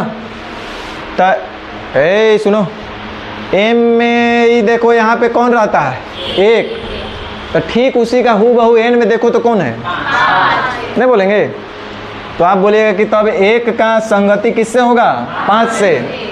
तो 1 और 5 आपस में कैसा कौन कहलाएंगे, रुको। उसी तरह से एम रेखा में देखो 2 का संगत किससे हो सकता है, एन में 6 से, क्योंकि जौन जगह ही बैठल वही जगह ही बैठल है। ई ऊपर राइट तैयो ऊपर राइट, ई लेफ्ट और ऊपर तैयो लेफ्ट ऊपर। अच्छा इधर देखो 4 का संगति किससे हो सकता है, 6 और 7 कितने गया हो, सॉरी 2 और 6, ये 2 और 6 हो गया ना, 2 और 6। इधर देखो 4 का किससे होगा, 4 का 5 से, 8 से, तो 4 का 8 से। इधर 3 का किससे होगा, 3 का 7 से, तो 3 का 7 से। ये तो समझ गए। अब सुनिए, इससे पहले हम लोग को थोड़ा अल्टरनेट एंगल पढ़ना है, जेड शेप। इसमें भी जब हम लोग पढ़ेंगे ना लाइन एंगल का जब सीट आएगा तो उसमें बहुत सारा कॉन्सेप्ट बताएंगे, जेड शेप, ये शेप, वो शेप, स्टार शेप, 9 13 बहुत सारा सीखना है। तब देखो इधर गौर से ध्यान दो, जेड आप लोग बचपन से पढ़े, ये जेड हुआ ना, जेड जैसा दिख रहा है, ये जेड जैसा नहीं दिख रहा है, दिखिए रहा है जेड। तो जेड अगर हम देंगे ऐसे तो देख रहे हो कि ये और ये बहुत काम आता है, डायरेक्टली दिखता नहीं है, खोजना पड़ता है इसको नज़र से। तो ये एंगल और ये एंगल हमेशा होंगे आपस में बराबर। क्यों होंगे, कैसे होंगे, ये अभी नहीं सोचना है आपको। तब हुआ ई 140 डिग्री हुआ, ई 140 डिग्री ये जेड शेप में छुपा हुआ है ना। तो एक जेड शेप में कौन आ रहा है, 6 कि 5, तो ये होना चाहिए कितना। अब एक चीज़ और ज्ञान का बात, ये जब 140 हुआ तो कितना होगा, होबे करेगा। तो ये चलते देखो, इहो एगो जेड को उल्टा जब करोगे ना, दर्पण में देखोगे राइट साइड से ऐसे लगा के, तो ठीक इसी का उल्टा फिगर बनेगा। इहो तो जेड है, उलट गया, खाली लेफ्ट का राइट और राइट का लेफ्ट, लेफ्ट राइट बदल गया।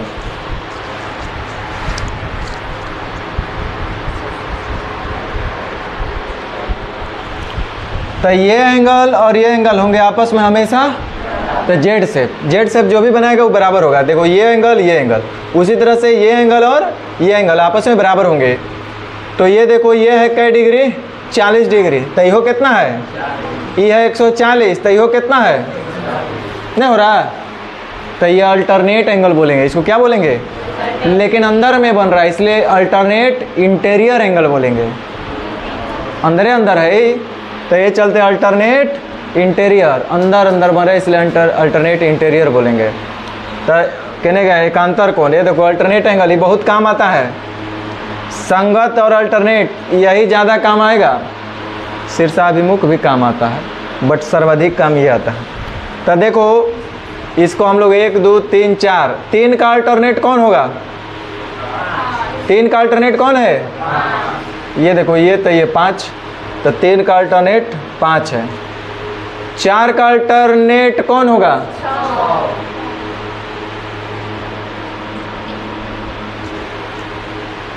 हो गया। और कुछ दिया है क्या, अच्छा बाएं वाला दे दिया यहीं पे, हम सोचे कि इन दो कहाँ से आ गया, तो यहीं पे हम लोग को बाएं भी देख लेना है।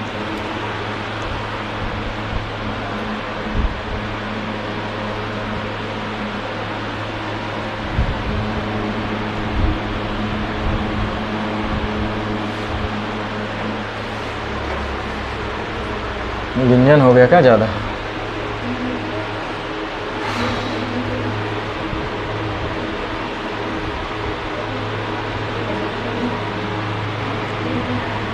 मान लेते हैं यह है आपका 70 डिग्री, तो ये होगा 110, ये 110, तो ये हो जाएगा 70, ई 110 तो इहो 110, ई 110 तो इहो 110, ई 70 तो इहो 70, ई 70 तो इहो होगा 110, ई 110 तो ई 70 या ई 70 तो इहो 70, है ना।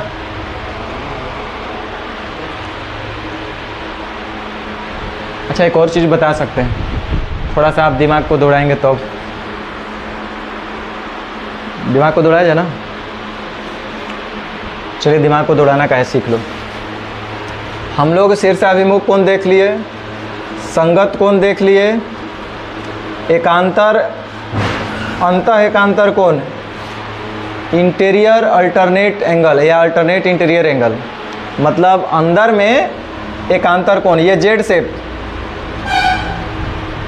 ये वाला ये वाला ये वाला और ये वाला। उसी तरह से अब हमारे पास है बाह्य एकांतर कोण। जैसे यहाँ पे देखिए, अब अंदर अंदर नहीं देखना है, कहाँ देखना है, बाहर बाहर। तो जैसे यहाँ पे है एक, ऊपर वाला में एम रेखा में हम यहाँ धरे तो एन में हमको इसका ठीक उल्टा कहाँ धरना पड़ेगा, तो 1 और 7, ना के बराबर यूज होगा। 99.99% इसका यूज नहीं है, भुलाइल भटकल कहीं दिखाई दे देगा तो अलग बात है, इसका ज़रूरत ना के बराबर होता है। तो ये हुआ 1 तो ये होगा 7, उसी तरह से ये होगा 2 तो इधर हो जाएगा,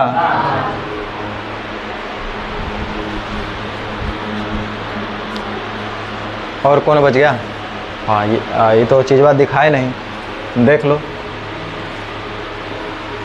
ये मान लो 50 है तो ये हो जाएगा 130, इहो 50, इहो 130, ये 130 तो इहो 130, अल्टरनेट एंगल, ये 50 तो इहो 50, ये 50 तो इहो 50, ये 130 तो इहो 130। चलिए से समझो, ठीक है। ये 50 और 50 ये कैसा कोण है, अंतः एकांतर कोण, अंदर का। उसी तरह से 130 और 130 ये कैसा कोण है, 2 को अंतर में है ना, और 2 को बाहर में। अब एक चीज़ देखो, अंतः कोण 50 भी है और 130 भी है, नहीं है, लेकिन जब एक ही ओर के अंतः कोण की अगर हम बात करें, एक साइड का जो कि 50 भी है और 130 भी है, तो इनका योग हो रहा है 100। उसी तरह से इधर भी एक ही ओर के अंतः कोण को जब हम देख रहे हैं तो इनका योग हो रहा है 100। बहुत इंपॉर्टेंट चीज़ है कि एक ही ओर के अंतः कोणों का योग होता है 180 डिग्री, एक ही ओर के अंतः कोणों का योग 180 डिग्री होता है। ये बहुत काम का चीज़ है। तो यही चीज़ आपको यहाँ पे लिखा गया है कि अंतः कोण का योग होता है 180 डिग्री। जैसे यहाँ पे फिगर में आप देख लीजिए, एंगल 3 और 6 एक ही ओर का अंतः कोण है ना, इनका योग हमेशा कितना होगा, 180 डिग्री।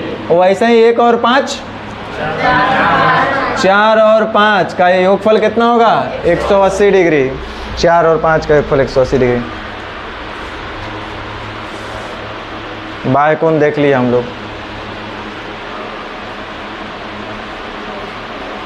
तो ये चीज़ अभी हम लोग देखें कि यदि कोई दो समांतर रेखाओं को एक तीसरी रेखा प्रतिच्छेद करे तो संगत कोण आपस में बराबर होंगे, अल्टरनेट एंगल आपस में बराबर होंगे, एक ही ओर के अंतः कोण का योग 180 डिग्री होगा।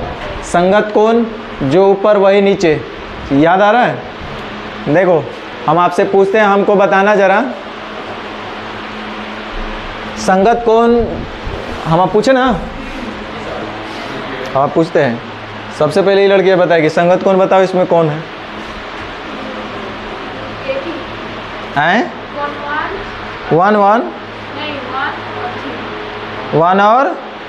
3, ये संगत कोण हुआ। तो कौन सा कोण है,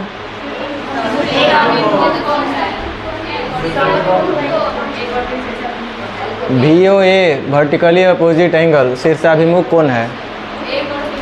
संगत कोण कौन है,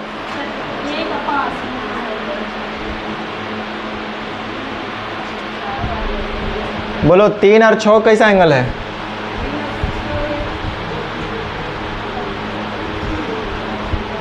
तीन और 6 कैसा एंगल है, आए बट 3 और 6 कैसा एंगल है?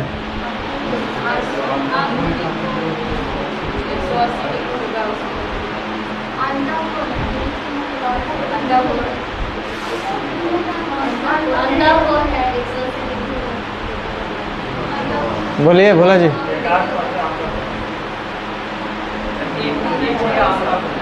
एक ही ओर का अंतः कोण, गधा अंतः कोण था 3 और 5 भी है, 4 और 6 भी है। अंतः कोण था 4 भी है, 3 भी है, 6 भी है, 5 भी है, सब तो अंधेरे में है, सब तो अंधेरे में है। तो अंतः का मतलब होता है अंदर, तो 4 भी अंधेरे में है, 3 भी अंधेरे में है, 6 भी अंधेरे में है, 5 भी अंधेरे में है। तो ये हम थोड़े पूछे कि अंदर में कौन कौन है वो बता दो। ये हुआ एक ही ओर के अंतः कोण। आप बोलेगा कि ए लड़का अल्टरनेट एंगल कौन है इसमें?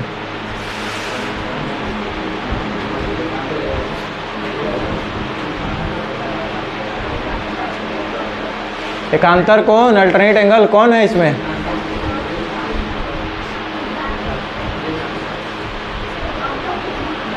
अरे गधा, अरे लड़की बताओ एकांतर कोण कौन है इसमें?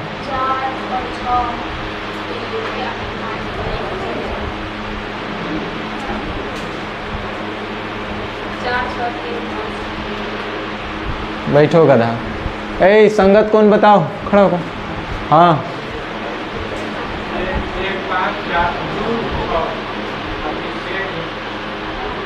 1 5 2 6 4 8 3 7। बैठो। अल्टरनेट एंगल हो गया 4 6 3 5, 4 6 3 5, ये कहीं और 3 6 4 5 है ना। अब बा वाला खोजेंगे तो 1 और 7, 2 और 8 की जरूरत नहीं है। लेकिन काम का क्या बात जानना था कि अल्टरनेट एंगल होते हैं आपस में बराबर, माने 4 और 6 का एंगल हमेशा कितना होगा? बराबर होगा, 180 नहीं होगा, हो भी सकता है लेकिन हमेशा बराबर होगा। 3 और 6 सॉरी 3 और 5 ये हमेशा होंगे बराबर, है ना। इसको अल्टरनेट एंगल बोलते हैं। क्या बोलते हैं? Alternate angle. संगत कोण 2 और 6, 1 और 5, 4 और 8, 3 और 7 ये होंगे हमेशा आपस में बराबर। और तीसरा बोले थे कि एक ही ओर के अंतः कोण 3 और ये भी होंगे आपस में 4 और 5, इसका योग 180 डिग्री। तो ये सब आप देख लिए। तो पहला पॉइंट इसमें यही सीखने को मिला कि दो समांतर रेखाओं को तिर्यक रेखा प्रतिच्छेद करेगी तो उससे बना संगत कोण आपस में बराबर होते हैं। दूसरा बात, इसको हम ऐसे ही बोल के निकल जाएं कि समझा दें। चलो इसको आप समझाइए, ख़त्म करेंगे आज।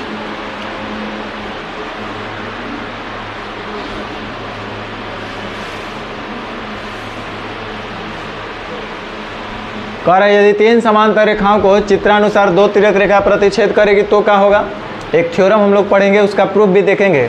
2 नहीं, 3 नहीं, 4 नहीं, हजारों लाखों करोड़ों रेखाएं अगर समांतर हैं और उसको 2 रेखा इस तरह से प्रतिच्छेद करेगी तो सब आपस में समानुपाती होते चले जाएंगे, मतलब सब आपस में समांतर होते चले जाएंगे। ठीक है, जिसे कहे कि मतलब U जो है M का समांतर है और M है समांतर N का।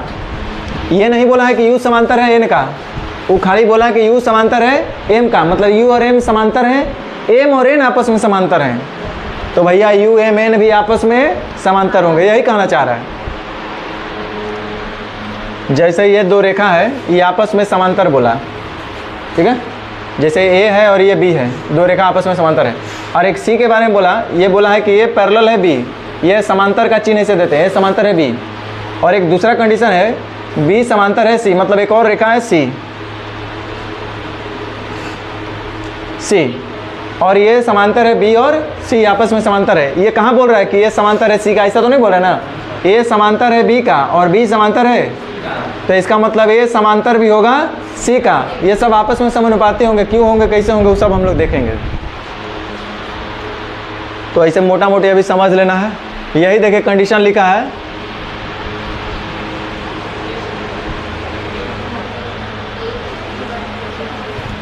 तो इसको L कर दीजिए, M N। तो L समांतर है M, एल क्या है, समांतर है एम का, कॉमा एम समांतर है, इसका मतलब है कि एल भी समांतर होगा एन का, माने सब आपस में समांतर होंगे। समांतर होंगी तो भुजाएं समानुपाती होंगी। कैसे होंगे, क्यों होंगे, नहीं हो समझ में आ रहा तो मत समझो। 10% खाली इसका बात दिमाग में रखना जब क्वेश्चन आंसर शुरू होगा। देखो एक इंपॉर्टेंट चीज़, दो समांतर रेखाओं को जब एक तीसरी तिर्यक रेखा प्रतिच्छेद करती है तो दोनों समांतर रेखाओं के कोण समद्विभाजित किया जाए तो उनके बीच का जो बना एंगल होता है 90 डिग्री होता है। कहना क्या चाह रहा है, क्लास 10th में पूछा गया आपका एक क्वेश्चन है, अब पता नहीं आप बनाए नहीं बनाए मुझे नहीं पता, पूछा गया था, पूछता है कि यदि दो समांतर रेखाओं के बीच जब एक तिर्यक रेखा प्रतिच्छेद करे और फिर उसमें जो बना होगा उनके बीच के कोणों को अगर समद्विभाजित किया जाए तो कोण समद्विभाजक द्वारा बना एक चतुर्भुज कैसा चतुर्भुज होगा, तो आयत होता है। आपके डायरेक्ट क्वेश्चन पूछा जाता है। देखिए ये सब क्लास 9th का किताब से लिया गया है, कोई आसमान से नहीं आया है। तो उसके द्वारा त्रिभुज में बना कोण 90 डिग्री होगा। क्या बोलना चाह रहा है, ये है दो समांतर रेखा, एक तिर्यक रेखा प्रतिच्छेद कर दिए ना, तो ये देखो गधा लोग, ये और ये एंगल क्या कहलाता है, कह रहा है काम कीजिए इसका एंगल बाइसेक्टर कर दीजिए, तो हम कर दिए।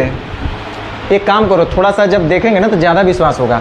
इस पूरे एंगल को अपनी मर्जी से कुछ मान लो, कितना मान लें, 80, अरे बोलो ना, तो 80 का मतलब ये 40 ना हो जाएगा। अच्छा बुआ जैसे पूछेंगे वही बताएगा, ये टोटल आप 80 माने तो ये कितना होगा, है टोटल 80 हो जाएगा, बराबर होता है 80 होगा, 100 होगा, क्योंकि एक ही ओर के अंतः कोण का योग 180 डिग्री, तो ये 80 हो गया, तो ये कितना हो जाएगा। हम बोले कि एकरो आप कोण समद्विभाजित कर दीजिए, तो 100 का मतलब कितना होगा। अच्छा ये कैसा फिगर अब दिख रहा है, चतुर्भुज, तो त्रिभुज के तीनों कोणों का योग कितना होगा, ये 50 है 40 है, तो कितना होगा, तो यहाँ कितना बना। तो यही आपको कहना चाह रहा था कि दो समांतर रेखाओं को जब एक तीसरी तिर्यक रेखा प्रतिच्छेद करेगी तथा दोनों समांतर रेखाओं के कोण समद्विभाजित किया जाए तो उसके द्वारा त्रिभुज में बना कोण कितना होगा, 90 डिग्री होगा। समझे। लेकिन इसको अगर हमको एक्स वाई के रूप में दिखाना होगा, एक्स वाई के रूप में दिखाना होगा, अभी उबिया गए, पेट भर गया, उबियाने से तो लोग का रिजल्ट होगा रे, कहियो तू सब स्टूडेंट है कि कौन चीज़ है, हम पढ़ा रहे तू सब उबिया रहा है, झेलेगा नहीं तो कैसे सीखेगा तू सब। तू लोग पर डे कम से कम 8 घंटा से 10 घंटा पढ़ना चाहिए। तू लोग कितना पढ़ता है भगवान जाने।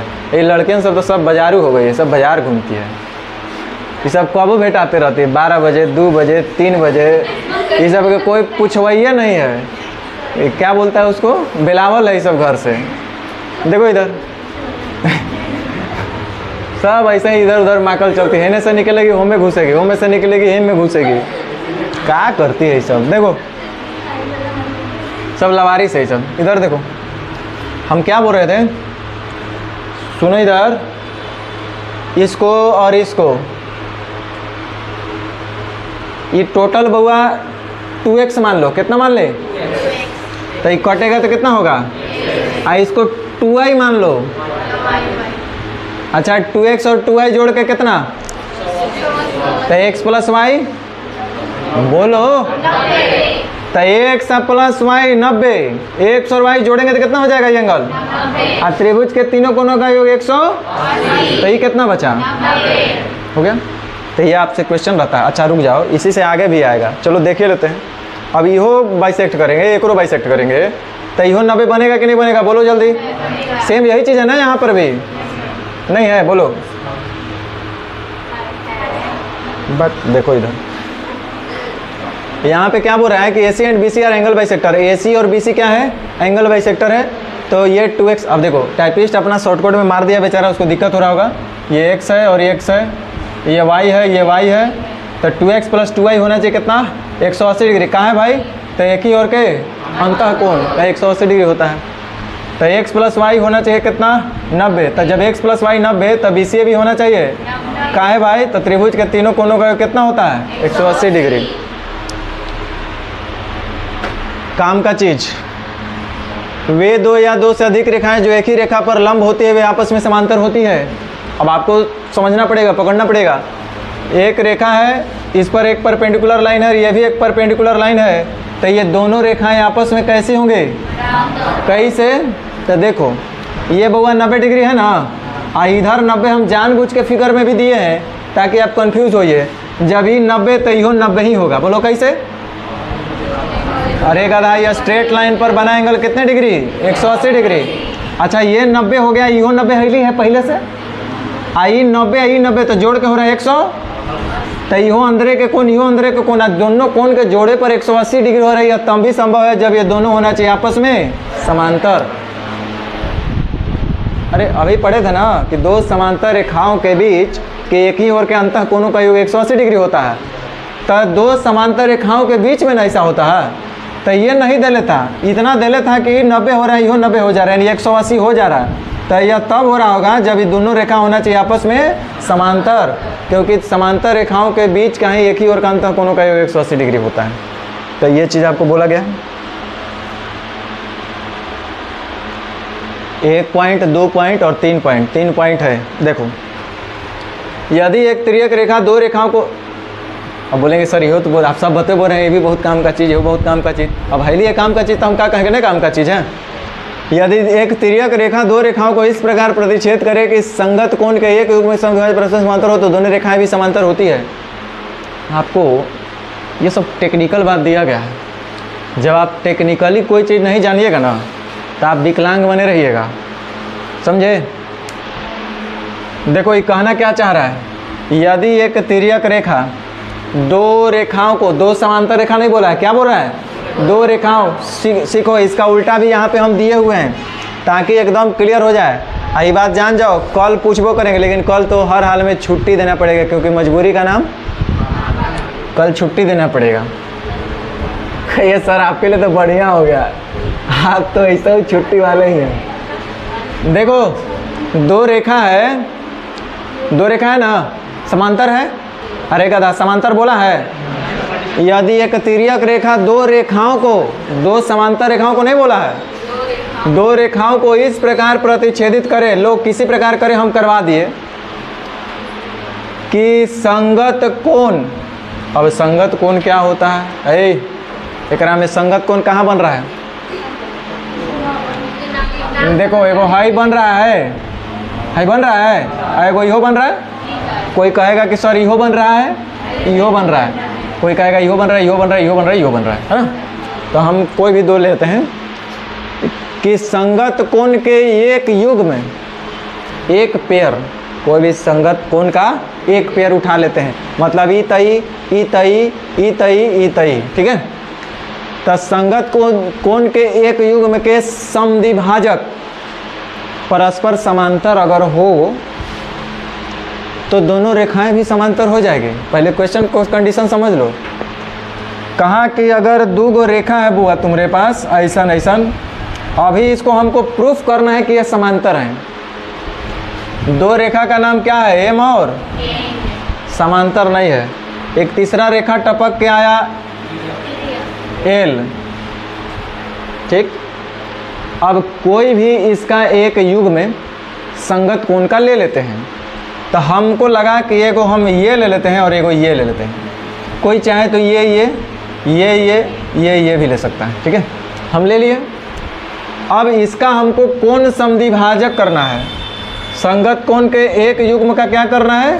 कोण समद्विभाजक करना है। और वो कैसे होंगे? परस्पर समांतर होंगे। हम इस तरह से समद्विभाजित किए कि पता चला कि जब इसका हम कोण समद्विभाजक किए, जैसे इसको नाम दे दो ए बी और इसको दे देते हैं सी और डी। इस तरह से समद्विभाजित किए ना, अब फिर जब इनके बीच का रिलेशन देख रहे हैं, दोनों रेखा ए बी और सी डी का, तो कह रहे कि अरे भाई तो पैरेलल दिख रहा है दोनों। कुछ बात समझ में आ रहा है कि नहीं आ रहा है? दो सरल रेखा था एम और एन, उसके बीच में एक और सरल रेखा आ गया, हालांकि यहाँ तिर्यक का काम करे इसलिए तिर्यक सरल रेखा बोल दिए, तिर्यक रेखा बोलिए। एल प्रतिच्छेद किया, इतना काम कैला के बाद एक और हम काम किए, इसका एंगल बाइसेक्टर किए और एक एंगल बाइसेक्टर माने दोनों संगत कोण का एंगल बाइसेक्टर किए एक ही युग्म का। तो एंगल बाइसेक्टर करके जब ये लाइन खींचे तो पता चल रहा है कि दोनों एंगल बाइसेक्टर लाइन आपस में पैरेलल हैं। अभी तक कहीं नहीं बोला है कि दो समांतर रेखाएं को प्रतिच्छेद किए थे वो पैरेलल हैं, एम और एन पैरेलल नहीं है। अगर इतना काम करने के बाद ए बी और सी डी पैरेलल हो जाए, इफ ए बी पैरेलल हो रहा है किसका, सी डी का, मतलब दोनों कोण समद्विभाजक रेखाएं समांतर हो रही हैं। इसका मतलब है कि ये दोनों रेखाएं भी समांतर होंगी, एम पैरेलल एन होगा, यही प्रूफ करना है। क्वेश्चन का समझ में आया, भावना क्या बोल रहा है? अगर कोण समद्विभाजक रेखा ये कहाँ काम आएगा, अभी तुरंत इसका यूज कराएंगे, नहीं तो फिर बोलोगे कि सर ये कैसे आप कर दिए डायरेक्ट। ये रेखा अगर कोण समद्विभाजक करने के बाद पैरेलल हो जा रही है तो कह रहा है कि तब हाई होप पैरेलल हो जाएगा, और जब भी पैरेलल हो जाएगा तो बहुत कुछ हो जाएगा। यह साबित करना है, कैसे होगा? ये जो है आपका पैरेलल लाइन है,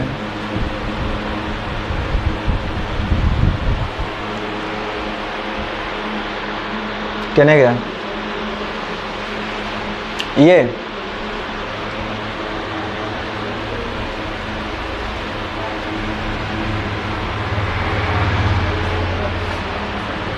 चूँकि P Q parallel R S दिया हुआ है, पी क्यू और आर एस क्या किया गया है, समांतर है, यह दिया हुआ है।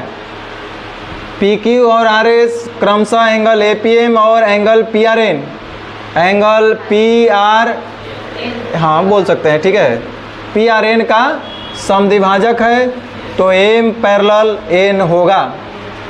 मतलब कि ये जो दोनों लाइन है ये भी आपस में समांतर होगा, ये ऐसा बोल रहा है। देखिए इसको समांतर करने के लिए ज़्यादा कुछ नहीं करना है, 2 मिनट में कर देते हैं। ए गधा लोग इधर ध्यान दो,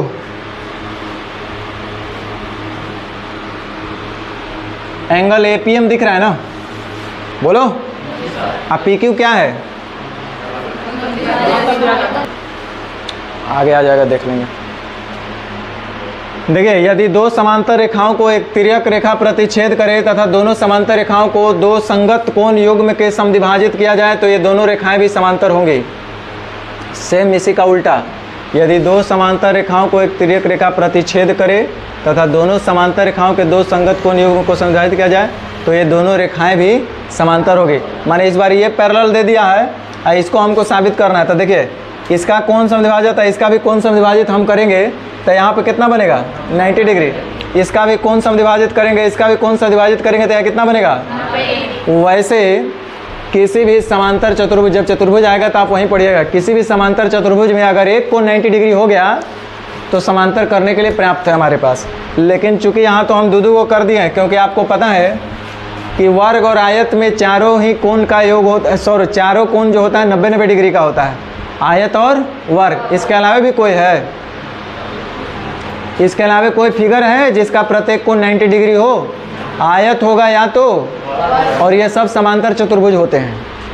समांतर चतुर्भुज पहले हम लोग पढ़ेंगे तो उसमें पढ़ेंगे उसका प्रकार। तो आयत भी एक समांतर चतुर्भुज है, वर्ग भी एक समांतर चतुर्भुज है, रोम्बस भी एक समांतर चतुर्भुज, मतलब ऐसे ऐसे हमको समांतर चतुर्भुज का कैटेगरी पढ़ना है। तो ये देखिए दो कोण जो है 90-90 डिग्री बन गया।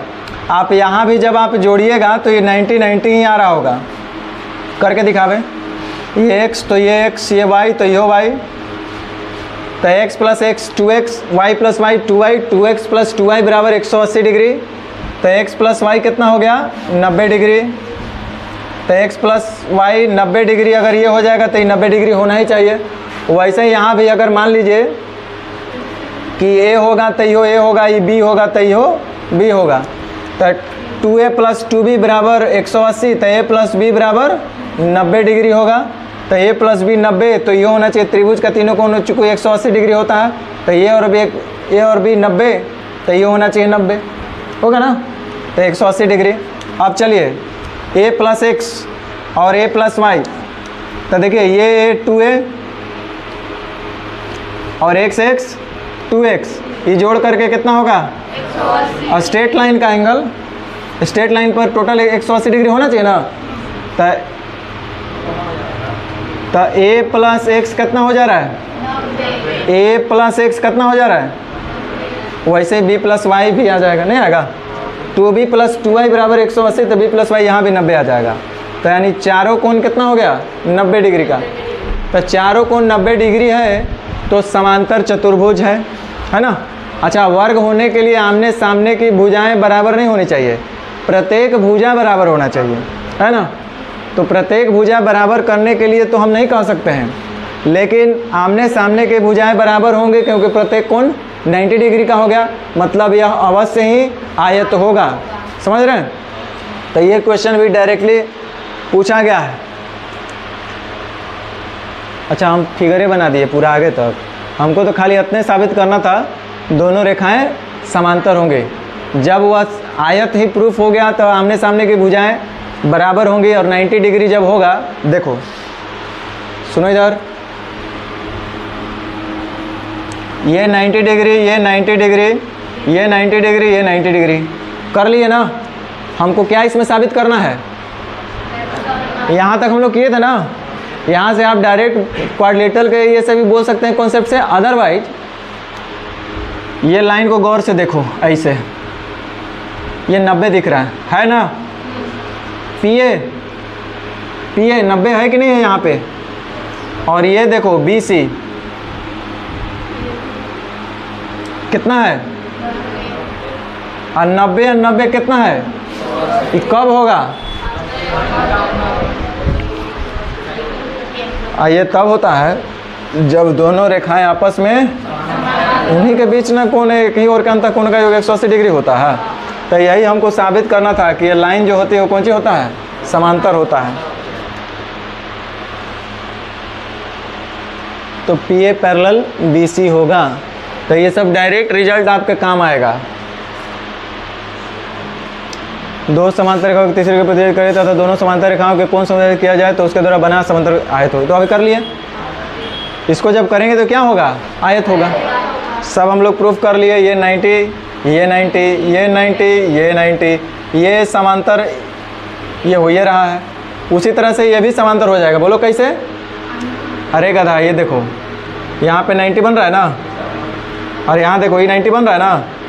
तो ये 90 और यो 90, ये 90 और यो 90, यानी एक ही ओर के अंतर कोणों का योग कितना हो जा रहा है।